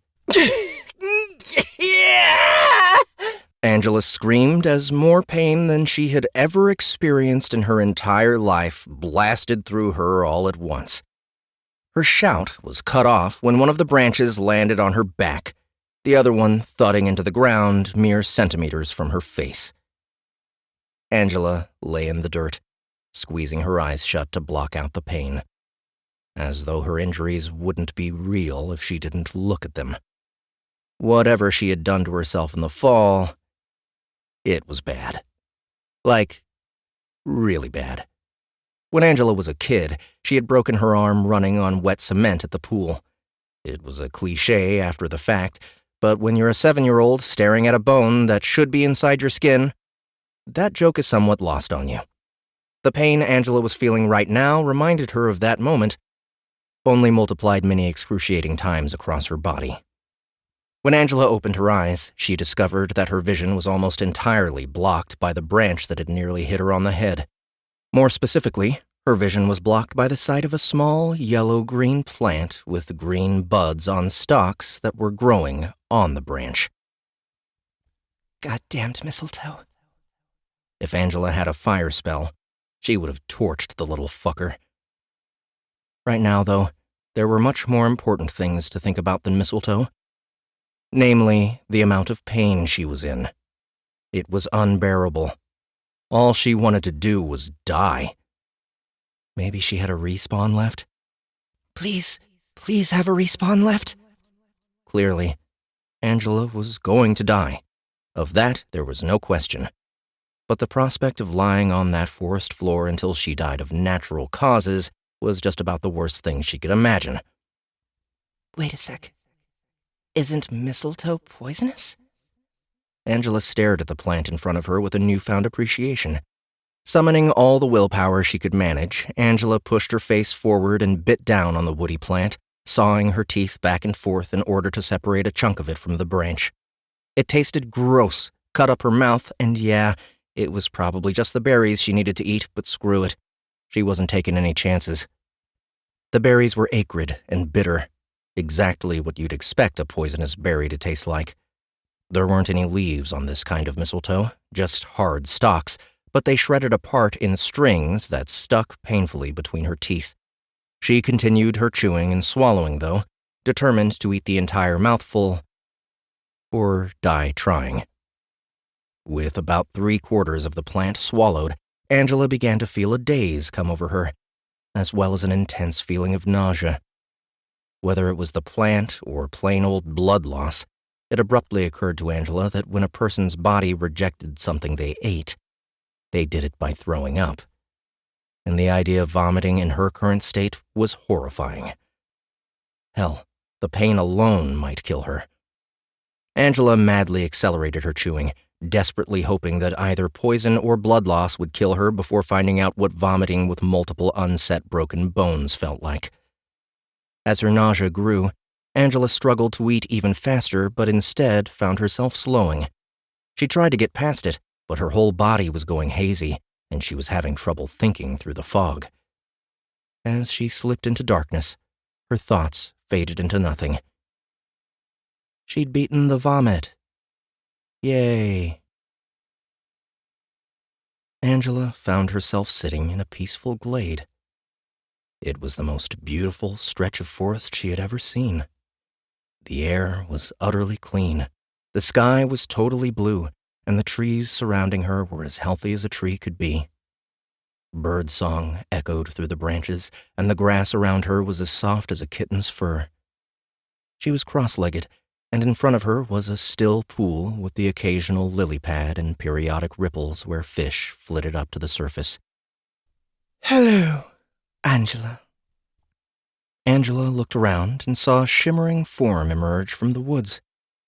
It was a beautiful woman, adorned in a shifting dress of vegetation that was in a constant state of growth and movement. All manner of plants made an appearance as the dress changed form, with crop plants appearing just as often as their wild cousins. With every step she took, flowers bloomed within the grasses. Angela grinned at the woman as she sat down beside her. Do you like my glade?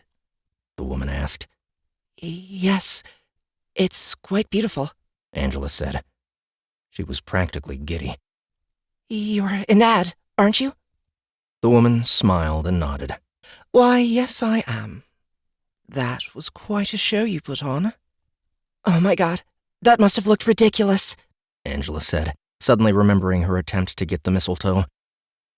Then a thought occurred to her. Am I dead? The goddess laughed, a bright, tinkling tone. No, you aren't dead, although you are close to it. That was quite an impressive feat of willpower, I must say. Not just acquiring the mistletoe, but also eating it. Someone rarely goes to those kinds of extremes to get in touch with me. Although for reference, you don't need to eat a sprig of mistletoe to request my presence. Simply saying a prayer over it should suffice, so long as your needs are true. Angela plastered on a fake smile. If an ad thought Angela ate that mistletoe to get in touch with her, Angela sure wasn't going to correct her. It wasn't the most pleasant experience, I'll say that. No, I can't imagine it was. An ad gave Angela a considering look. Werner said you're interested in becoming a druid. When that one deigns to speak with one of us, I am apt to listen. Was she correct? It is a difficult path, but I know you are someone with a deep love of nature, and your actions today suggest a font of willpower beyond what is reflected in your attributes.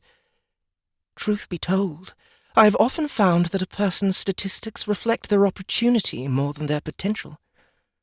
I prefer to put my faith in potential. An ad winked and opened her hand, palm up. Within it was a tiny seed, only half a centimeter across. Consider this seed. Such a little thing. Inconsequential, one would think. But oh, the potential. The goddess placed the seed on the ground and cupped her hand over it. A white glow shone for just a moment. Then, when an ad removed her hand, the seed sprouted into a long vine that spread across the ground. In an instant, it bloomed into hundreds of small yellow flowers, and then paused. Bees flew from the forest and flitted from flower to flower, visiting each in turn. As soon as they left, the male flowers died and fell off the vine, while the female ones grew into large, robust cucumbers. Huh. Odd choice, Angela thought. An army of small animals emerged from the woods and feasted on the cucumbers. You see, Enad said. such a small thing, with such potential, and all it required was the right circumstances. If I provide you with those circumstances, will you grow? Will you flourish into what you can be? Angela could barely suppress her enthusiasm. Yes, I promise you I will flourish. The goddess smiled. Then I shall grant you a boon, young one. The boon is a reward for your enthusiasm, and it can be used in any number of ways. One of those ways is to enter into my service, but I will leave the choice up to you. At first, it seemed a no-brainer to accept service to the goddess. But before she could blurt anything out, she realized the unusual wording of the goddess's proposal. Why had Enad phrased it that way? She hadn't just offered Angela the chance to be a druid. No, she had offered her a boon. And if she could use it on something else, were there things she wanted more in life than to be a druid? She would never be able to forgive herself if she didn't find out. You're the goddess of life and rebirth, correct? Enad got a twinkle in her eye. Not exactly. I'm the god of fertility and growth. Life is too bountiful to fall under the guidance of a single god. Angela thought, plucking at the grass as she considered her options. With a sigh of regret, she looked the goddess in the eye. Enad, I'm sorry. As much as I want to be a druid, and I want that more than almost anything, I have to use that boon on something else. You see, my great-grandfather is very old. He's not in the best of health, and I'm worried that he won't last long all by himself. Maybe this doesn't fall specifically under your realm of control, but could you make sure that he gets to Paulmeyer safely? If you could do that, that's how I would like to use my boon. Even as she said the words, her stomach roiled. Here she was on a fantasy world, speaking to the goddess of nature, and she was actually turning down a chance to become a druid. The goddess stared at her intently. Then her face broke into a devious smile. Well then, she said, I was right after all. Not only do you have the intelligence to see multiple paths when they lie before you, but also sufficient willpower to resist something you so clearly want. And I respect your choice.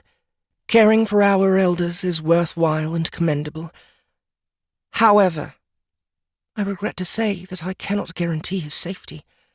That would be too much of an intervention at this juncture.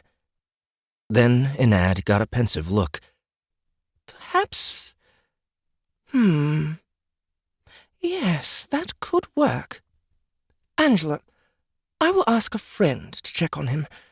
Granted, this particular friend's help may not be what you have in mind, but you can be certain that your great-grandfather will not die before his appointed time. Angela tried to force a smile onto her face, though it was a struggle. That's great, she said through gritted teeth. It really wasn't. That caveat left a lot of room for interpretation. Enad chuckled and waved her hand. Oh, put that frown away. Did you honestly think my question wasn't a test? I am a god, after all. It's kind of our thing. Angela's eyebrows raised. Actually, that hadn't occurred to her at all. I can be a druid? She could barely believe what she was hearing. Her excitement grew, only to have the goddess toss water all over it. Angela, my child, you can't really believe it is so easy to enter my service. You still must prove your worth. Of course. There was always a catch. What do I need to do? Angela said. The goddess stood and plucked one of the cucumbers, gesturing with it as she spoke. Again, weird choice. I'm sure you have noticed since you arrived on Arenia that you were given no gear, the goddess said. Angela rolled her eyes in response. Yeah, I'd noticed. Enad smiled. That was not an accident. I requested it so that a task could be set before you. You see, the journey to Polmire is not a short one. With no equipment, you will have to rely on nature to provide the means for your survival. This will make the path difficult, and it may not be the one you wish to walk. If so, you need only ask, and I will grant you the same survival gear your family received. However, that will also result in you forever being barred from my service. Do you understand? Angela nodded vigorously. Yes, I completely understand. The goddess scowled. I want to be clear. If you embark on this path and meet with success, you will not be given a chance to change your mind. Normally, a class appears, and a person chooses it, such as a warrior becoming skilled enough with the sword to choose to become a swordsman. But you are choosing now. You must prove your devotion, and the moment you finish your journey, you will become one of my druids. Are you prepared for that? To be honest, it seemed like kind of a dumb distinction to make, but Angela wasn't going to say that. Yes, I completely understand. Good. Then I will grant you a single spell to aid you on your journey. Should you fail, it will be taken from you. But I believe you will find it beneficial for now. Goodbye, little one. I will be watching. New temporary class alert. Friend of the Forest.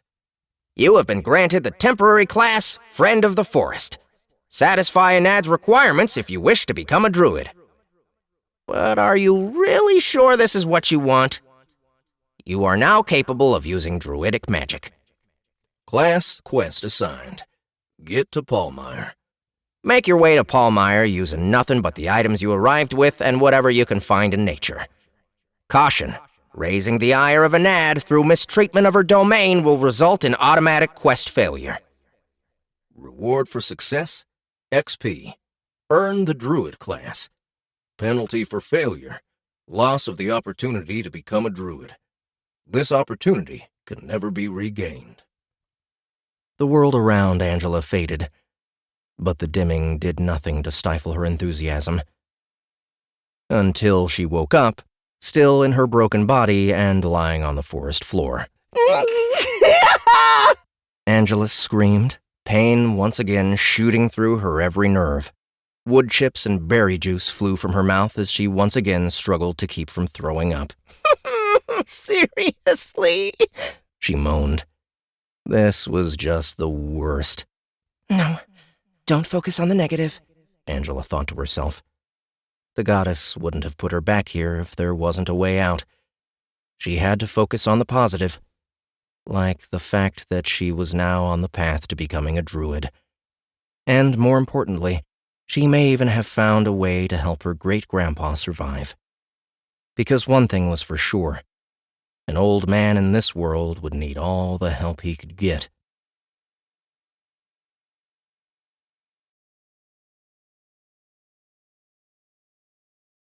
Chapter 5. Interlude. As Angela lay in the forest dirt, bemoaning the fate of her great-grandfather, the man himself was sitting at a simple desk in a plain white room with white walls and a white ceiling that was well lit without there being any discernible source of that light. On the table to his right was a massive stack of paper, and to the left, a smaller one. As Jack Milsom, a.k.a. Grandpa Jack, finished reading the paper in front of him, he laid it face down on the pile to his right, then took another paper from his leftmost pile and began reading from the top, just as he'd done for all the other papers in the stack. Jack suspected they'd switch him to paper in the hopes that the massive pile would intimidate him, but all it had done was provide him with a medium he found more comfortable to read. Eventually, the last piece of paper was turned, and Jack looked at the lawyer seated across the table from him. The guy was human-ish, but with swept-up, pointed ears, like a Vulcan or something. He was leaning back in his chair and staring at the ceiling with his arms dangling off to the sides, occasionally spinning his fancy ergonomic chair around in a circle. I'm not going to sign it, Jack said. The lawyer's head snapped up. Not sign it? Why wouldn't you sign it? Everybody signs it. How many have read it? The lawyer frowned. You were the first. But why wouldn't you sign it? Jack shrugged. Some of those clauses aren't great for me. Maybe if you change a few things, I could be convinced. And why would I do that? 'Cause that lizard back at our place said we can't go back to Earth, Jack said. Meanwhile, you've said I can't go to Arenia without signing this load of bull crap. He tapped his finger on the stack of paper.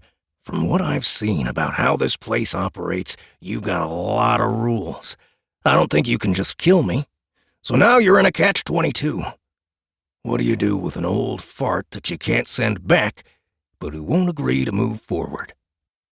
The lawyer frowned. And your family? You're content to never see them again? Jack chuckled. And that, kid, is why I'm willing to negotiate. The lawyer dropped his forehead on the table and laced his fingers behind his head. Fine. Why don't you start by telling me what clause has your knickers in a twist?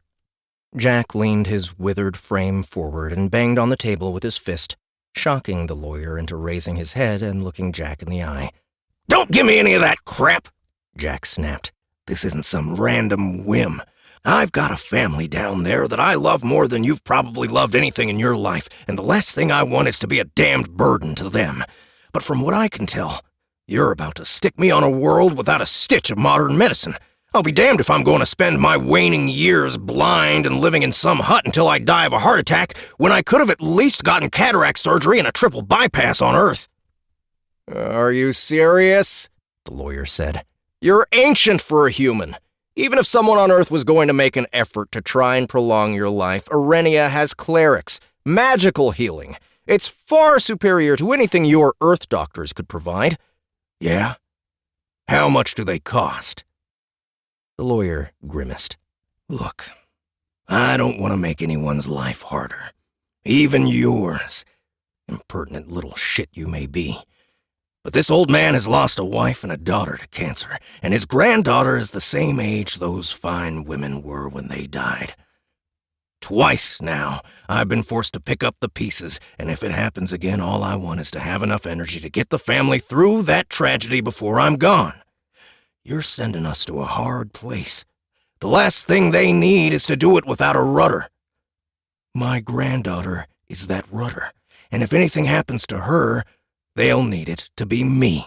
Oh, fine, the lawyer said. He scowled at Jack. That was a dirty move, though, bringing up a dead wife and daughter. Jack shook his head.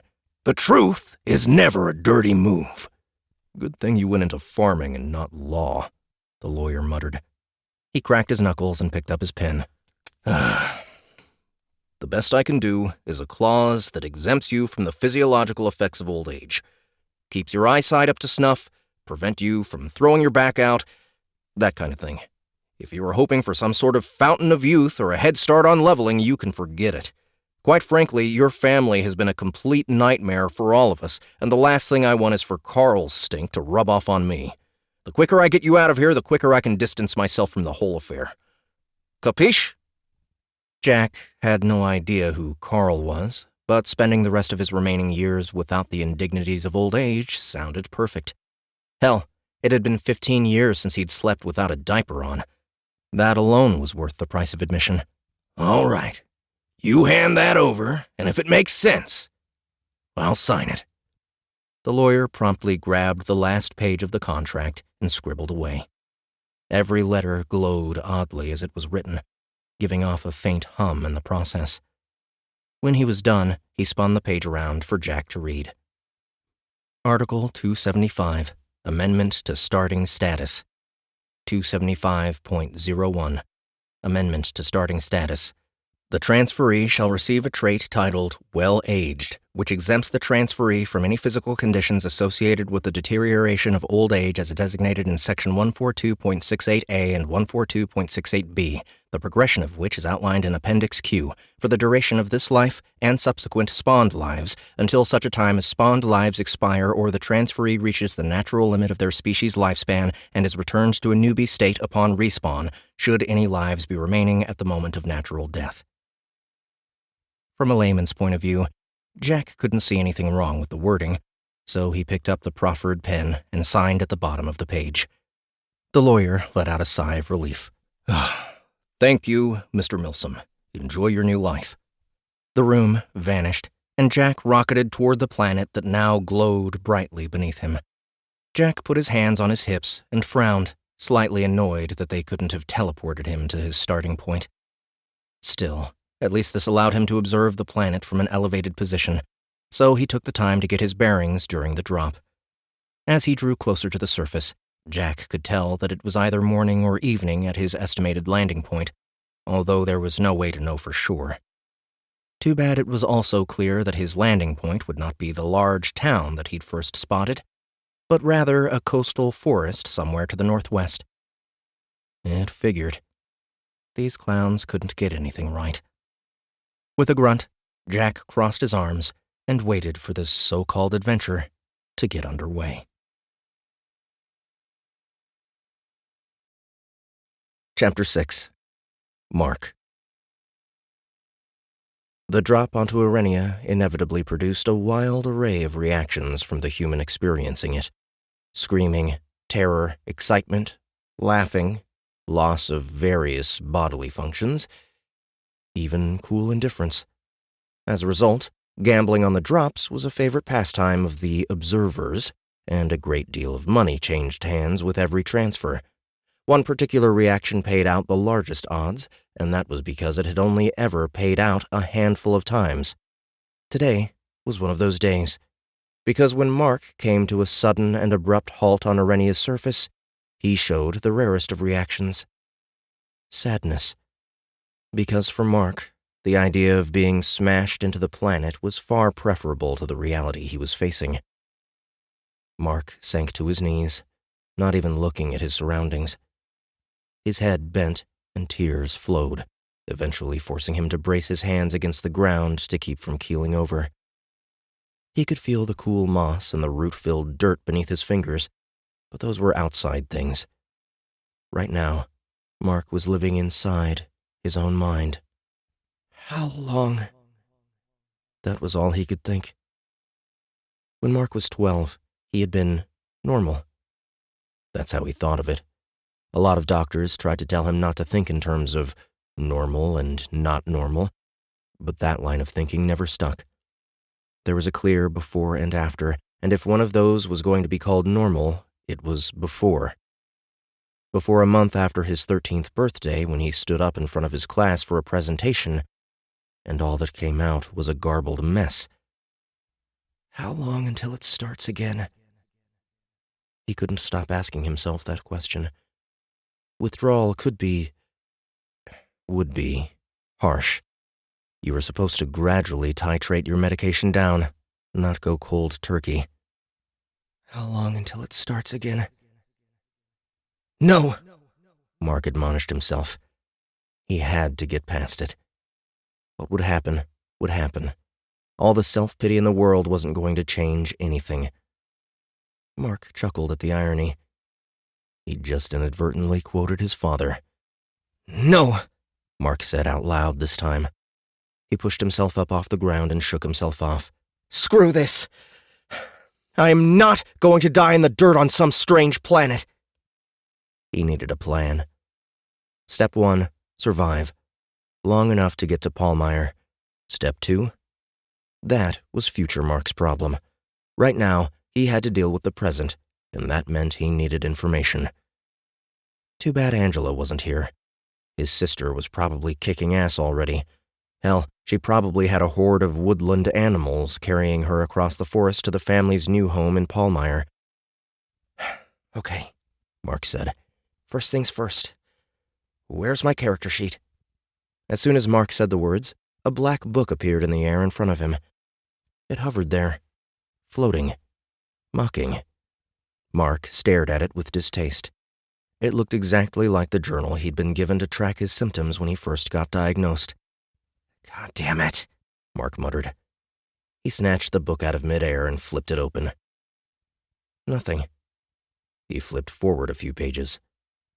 Still nothing. He quickly leafed through the rest of the book until he got to the very back. Only then did he find something written on the pages. Mark Sullivan. Renown, Level 1. Unclassed. Species, human. Age, 20. Experience, 0. Experience to next level, 300. Base attributes. Strength, 19. Constitution, 17. Endurance, 16. Dexterity, 18. Willpower, 16. Intelligence, 16. Charisma, 14. Luck, 8. Average, 15.5.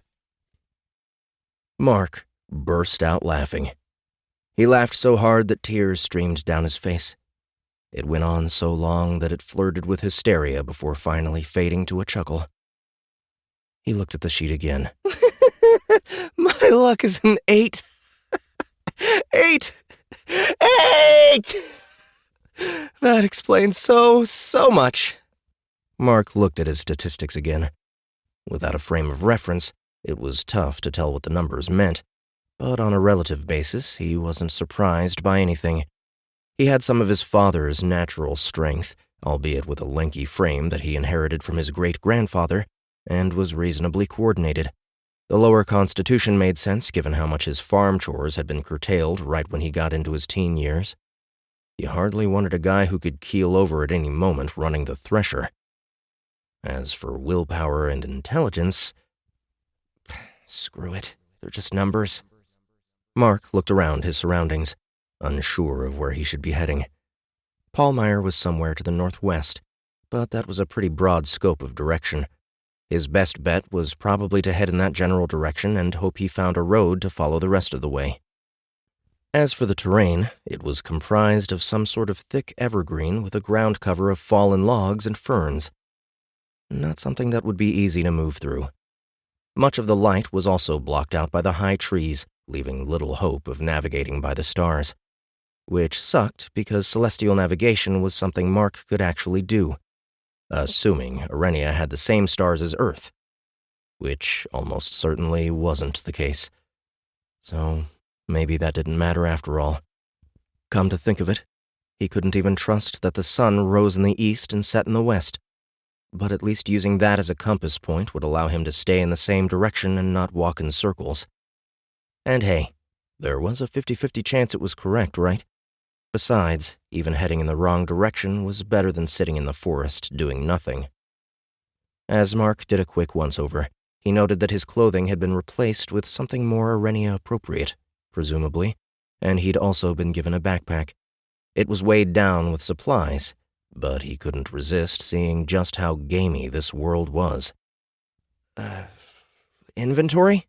Mark said, hoping to see a screen pop up for him to access. Nothing happened. With a sigh, Mark took off the pack and poured the contents onto the ground. There wasn't much. It was something, though, and he would have to find ways to stretch it out. Plan for the long term. But how was he going to do that? A thought occurred to him. Tome, Mark said, using the word that lizard asshole had used. In an instant, the book was in his hand. Pen? He said hesitantly, and one appeared. A simple, skinny ballpoint pen, like the kind you'd find in a hotel room. Yeah, it was a crappy pen, but a hell of a lot better than what he'd expected. He'd been 90% sure he was going to have to use a quill and ink. Immediately, he jotted down a list of supplies. Mark's stuff. Bedroll ×1. Waterproof cloak ×1. Change of clothes ×1. Rations ×9. Camp knife with sheath ×1. Fish hook ×2. Fish line, around 50 meters, ×1. Water skin, full, ×1. Flint and steel, ×1. Torch, ×2. Silk rope, around 20 meters, ×1. All in all, it was kind of New general skill learned. Writing. Skill level 22. Tier 2. You're not as dumb as you look. And with 14 charisma, you look pretty dumb. Tier 1 bonus. Decreased chance of writing being misunderstood. Tier 2 bonus. Unlocks writing prerequisite for occupations that aren't writing primary, e.g., guard captain, shift boss, etc. Required skill level varies by occupation. Since this skill predates your arrival in Arenia, it has been set at a level commensurate with the practical ability you already possess. 2,950 XP earned. Cumulative. The words caught Mark by surprise, coming as they had on a sheet of paper that appeared out of nowhere directly in front of his face. He watched in awe as the piece of paper shrunk in size and zoomed towards his journal. The journal flipped to the back of the book of its own accord, and the page slipped inside, just in front of his character sheet. It even formed a tab labeled Skills that poked out for convenience. Then the journal magically flipped back to where he'd been writing his inventory. Once that bit of oddness was over, Mark was again surprised when the pen in his hand changed from the crappiest of all pens into a thicker plastic kind, like the ones that sit in your junk drawer for 7 years and inexplicably still work. Did the quality of his pen just improve with his writing skill? Mark said, eloquently. He flipped back to the Skills tab to review what he'd just seen, then back to his inventory list. Just then, another paper appeared. Renown level up. Level 4 achieved. XP 2,950. XP to next renown 350. Whoa. Hey now, Mark said. There was something of note. Looking back at his character sheet, he noted that while he had leveled up, there wasn't any change to his base attributes, nor did he have any characteristic points to apply. Boo, Mark muttered under his breath. It was hard to stifle his disappointment. It would have been nice to get that luck stat up. With no time needing to be spent on his character build, Mark revisited his inventory list. There wasn't a lot. The camp knife was pretty small. It would never be passable as a weapon against anything tougher than a drugged-up squirrel. But it would be serviceable for making kindling, cutting rope, etc. The flint and steel were good, too, but the usefulness was questionable. He didn't want to draw in any creatures with a campfire if he could avoid it, especially since he was alone. So long as it didn't get too cold at night, no fire was probably the best course of action. It helped that there were some rations in there that wouldn't need cooking. Maybe 5 days' worth if he stretched them out. Hopefully, that would get him to civilization, but the presence of a fishing line suggested he may need to do some foraging along the way. On the bright side, silk rope. Adventurers always found a good use for rope, and this was the good stuff. Score. Some deeply hidden part of Mark's lizard brain caused him to stop his analysis and look up. Something was wrong. The forest had gone quiet. A piece of paper appeared, and Mark snatched it out of the air. New survival skill learned.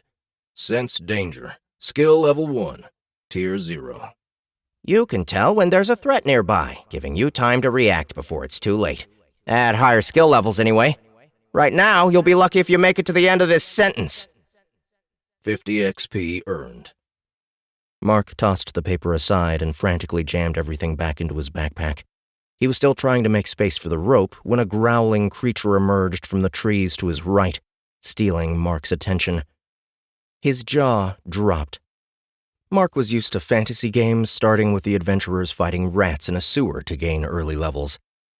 But this wasn't a sewer, and the rat staring at him was a meter tall at the shoulder, with a build more reminiscent of a wild boar than a rodent. It immediately brought back memories of childhood nightmares he'd endured after watching a movie his parents had assured him was utterly benign. They were wrong. Fucking ROUSs, are you serious? Mark said. The sound of his voice triggered the animal to move, and Mark responded like a jackrabbit. Grabbing his backpack in one hand and the rope in the other, Mark leapt to his feet and sprinted as fast as he could, practically leaving a dust cloud in his wake. As his feet pounded into the forest earth, he wasted no time throwing the spool of rope over his head and under his right arm, while simultaneously slinging the backpack over his left shoulder. It wasn't easy to run with the two items held the way they were, but the bulk of the rope prevented him from getting his other backpack strap on, and he wasn't willing to part with his supplies. What was the point of getting away from the huge rat if the price was dying later of slow starvation? Shit, shit, shit, shit! He swore as he jumped and swerved over the fallen logs and underbrush. New general skill learned. Jumping. Skill level 11. Tier 1. Hey, we're not bothering you with these, are we? Tier 1 bonus. Increased power when jumping while running. Since this skill predates your arrival in Arenia, it has been set at a level commensurate with the practical ability you already possess. 650 XP earned. Cumulative. Renown level up. Level 5 achieved. XP 3,650. XP to next renown 1,450. Mark batted the paper away and risked a glance over his shoulder. The giant rodent leaping and bounding behind him, perfectly comfortable in the environment. All Mark could think of was his base attributes: decent strength and dexterity, crappy constitution. Translation: get away fast because there is no way you are surviving a protracted chase. New survival skill learned. Running for your life. Skill level 1. Tier 0. Good news! By the time you hit skill level 30 and break into the journeyman tier, this skill unlocks some amazing bonuses. The bad news is, nobody has reached level 10 without dying shortly thereafter. Tier 0 bonus. Tier 0 bonuses aren't really a thing, but if you get out of this alive, that's bonus enough. 50 XP earned. A series of logs appeared in Mark's path. They had fallen into a rough pile within a ravine, forming a bottleneck in the process. Normally, he would be careful as he worked his way over a jumbled pile like that, but he didn't have time to be careful. Instead, he leapt across a series of tree stumps and then hurled himself to the top of the pile before scrambling over the other side. For a moment, Mark congratulated himself on a maneuver that he'd been sure would slow his opponent down. After all, rats weren't overly known for their jumping prowess. Unfortunately, a quick look back showed that the giant rat was just as proficient as its smaller cousin at squeezing through tight gaps, as evidenced by the fact that it was now crawling out of a hole in the pile barely a quarter of its normal body width. It was hardly an ideal outcome, but it at least gave Mark an idea. An insane, stupid, desperate idea, but the best idea he could come up with. Doubling down on his own stupidity, Mark continued down the steadily narrowing ravine, ignoring any exits in favor of finding a spot to execute his utterly moronic plan. Sure, if the ravine ended abruptly, he would die messily and painfully, but as the walls of the ravine grew taller, he knew he was committed to his chosen course of action. All that was left was to hope he could beat the odds. Speaking of odds, Mark spotted another jumble of logs that had fallen from higher up the ravine. It wasn't as tall as the last location, so there was no guarantee the rat wouldn't simply run over this barrier. However, there was a large tree hanging just past the log pile that would be perfect for what Mark had planned. One way or another, this was going to be the place where Mark had his showdown. As Mark scrambled up the log pile, he took the loop of rope off his shoulder and picked out a clear limb on the overhanging tree, one that wasn't too obstructed by foliage. Once he reached the log's summit, he forced himself to focus and take aim with the rope. Putting all his faith into that 18 dexterity, Mark muttered an aimless prayer and tossed the rope as high and hard as he could, keeping a firm grasp on the other end of the rope with his offhand. To Mark's great shock, the spool of rope sailed true, easily clearing the branch and unrolling on the other side as gravity pulled it to earth. He was left with one end in his hand and the other end dangling on the other side of the log pile, just as he had planned. It caught him so off guard that he almost forgot about the giant rat bearing down on him from behind. The crashing of the rat through the brush pulled Mark out of his awe, and as soon as he realized how close the creature was, he frantically tried to tie the end of the rope in his hands, but the panic and exhaustion was causing him to repeatedly mess up the pattern. "Come on, rat! Go under the pile!" Mark panted, his eyes glancing up as his hands fumbled through their motions. The rat seemed to sense that something had changed. Now that Mark had stopped running, it chose to proceed more cautiously. much to Mark's annoyance. The two opponents stared at each other, considering, until the rat finally broke the stalemate by climbing its way up the pile towards him. Damn it! Mark swore. Now he had to force the rat into a course of action it didn't want to take. Biding his time, Mark waited for the rat to finish the steep climb up the log pile. Then, when the rat's head got level with the uppermost log, he took 2 steps forward and absolutely field goal kicked the rodent in the face. New fighting style learned. Brawling. Skill level 1. Tier 0. Kick, kick, punch, punch. Good. You learned how to hit things. How is this not a skill you're bringing over from Earth? 50 XP earned. The paper was a mild distraction for Mark, but the kick in the face was a major distraction for the rat. Not only was it stunned by the blow, but it also went flying backwards off the log pile and tumbled to the ground. It hit with a thud at roughly the same time the paper disappeared, something Mark knew he would have to look into. He couldn't have paper waving in front of his face in the middle of a fight. Whatever that would require, he could look into it later if he survived. For now, he had the rat to worry about. In an ideal world, the fall to the ground would have broken the creature's neck, but Arenia was anything but an ideal world. Instead, the rat scrambled back to its feet, now enraged over the situation. Abandoning its earlier attempt at subtlety, the gigantic rat threw aside any idea of going under the pile and instead scrambled upwards toward Mark, this time bracing itself and attempting to dodge when Mark lashed out. Mark was able to kick it off again, but this second go-around was nowhere near as convincing as the first. Mark knew he wasn't going to be able to keep going forever, and he was pretty sure the rat knew it as well. Just go under the pile, you dumb bastard! Mark shouted as the rat got to its feet and once again defied Mark's hopes by heading up the pile. No, he needed it to go under the pile. How could he possibly make the thing?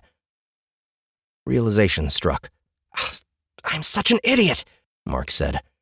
Of course the rat was climbing the pile. That's where Mark was.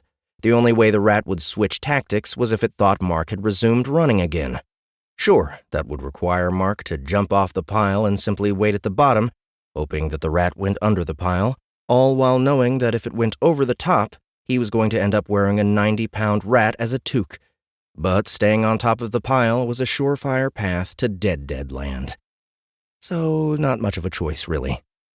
Now set in his decision, Mark prepared himself to knock the rat off the pile one last time.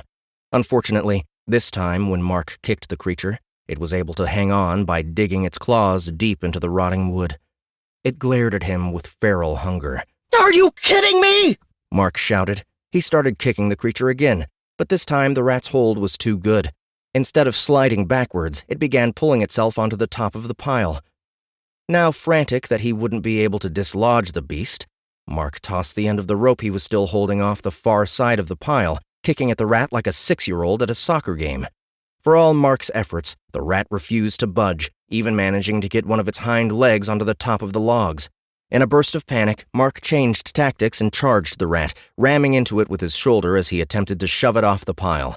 The maneuver caught the rat by surprise and flipped it onto its back, but it was still able to reflexively bite Mark on the shoulder, even though it couldn't properly clamp down and had to settle for merely inflicting a raking gash that tore Mark's shirt and flesh. With the rat now in a vulnerable position, Mark immediately regretted his lack of a weapon. Heck, if he'd had a short sword, he probably could have killed the creature then and there. Since that wasn't the case, he instead thrust his hands under the creature's body and heaved for all he was worth, surging forward as he rolled the rat off the pile. He heaved so hard, in fact, that it was only by grabbing a nearby branch at the last minute that Mark was able to prevent himself from tumbling to the ground after it.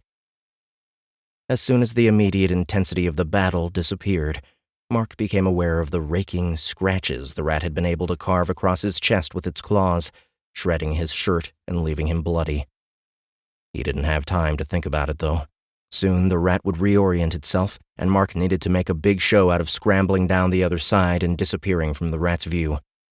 Mark watched as the rat twisted itself back onto its feet and turned back towards the log pile. It raised its head towards Mark, and the instant the creature's eyes were upon him, Mark bolted in the opposite direction, making as much noise as he could during his scramble down the far side of the pile.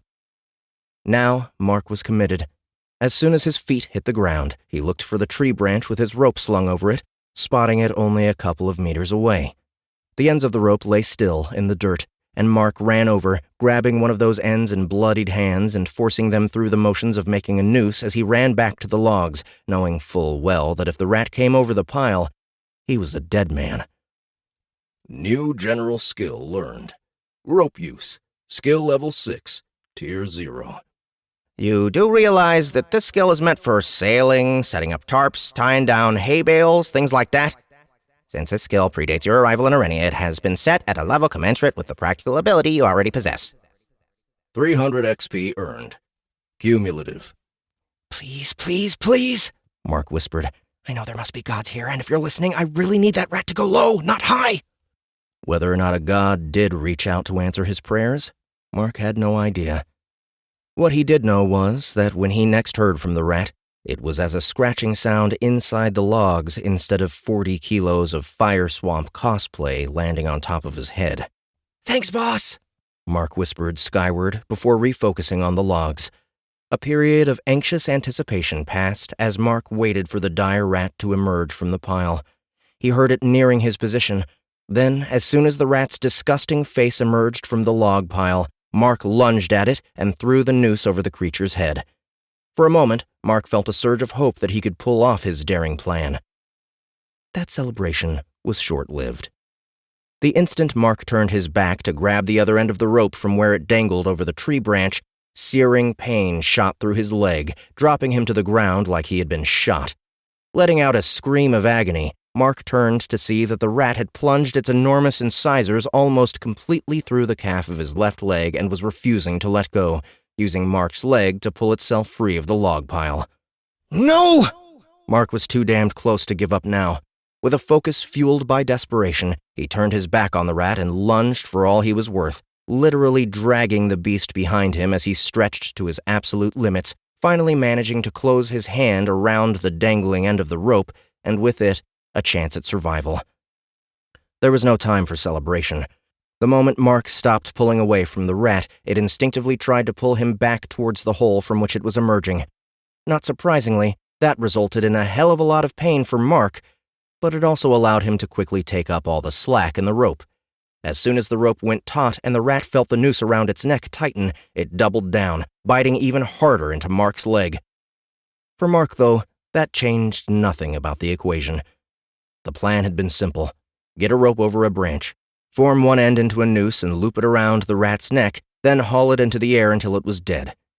But even the simplest plan doesn't survive initial execution, and with the rat now clamped onto Mark's calf, he had effectively formed a circle where every ounce of force he used to pull on the rope created an equivalent force on his own leg. A pull that was being funneled through the gigantic rat teeth embedded in his calf. Which meant that if he wanted to choke this rat to death like planned, he was going to have to eat pain, and a whole lot of it. God damn, that hurts! Mark screamed as he hauled on the rope, the fire in his leg exploding into a new sphere of agony. If pain had been Mark's only reward, he might have given up right then and there. But that wasn't the case.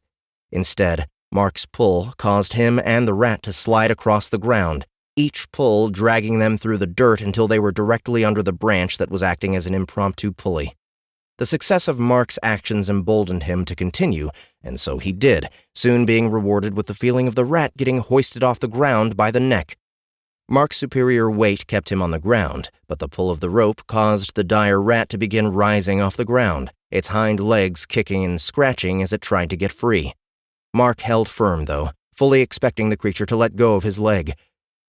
Much to his dismay, the rat refused, despite the increasing tension of the rope, its glassy black eyes staring down at Mark with predatory hate.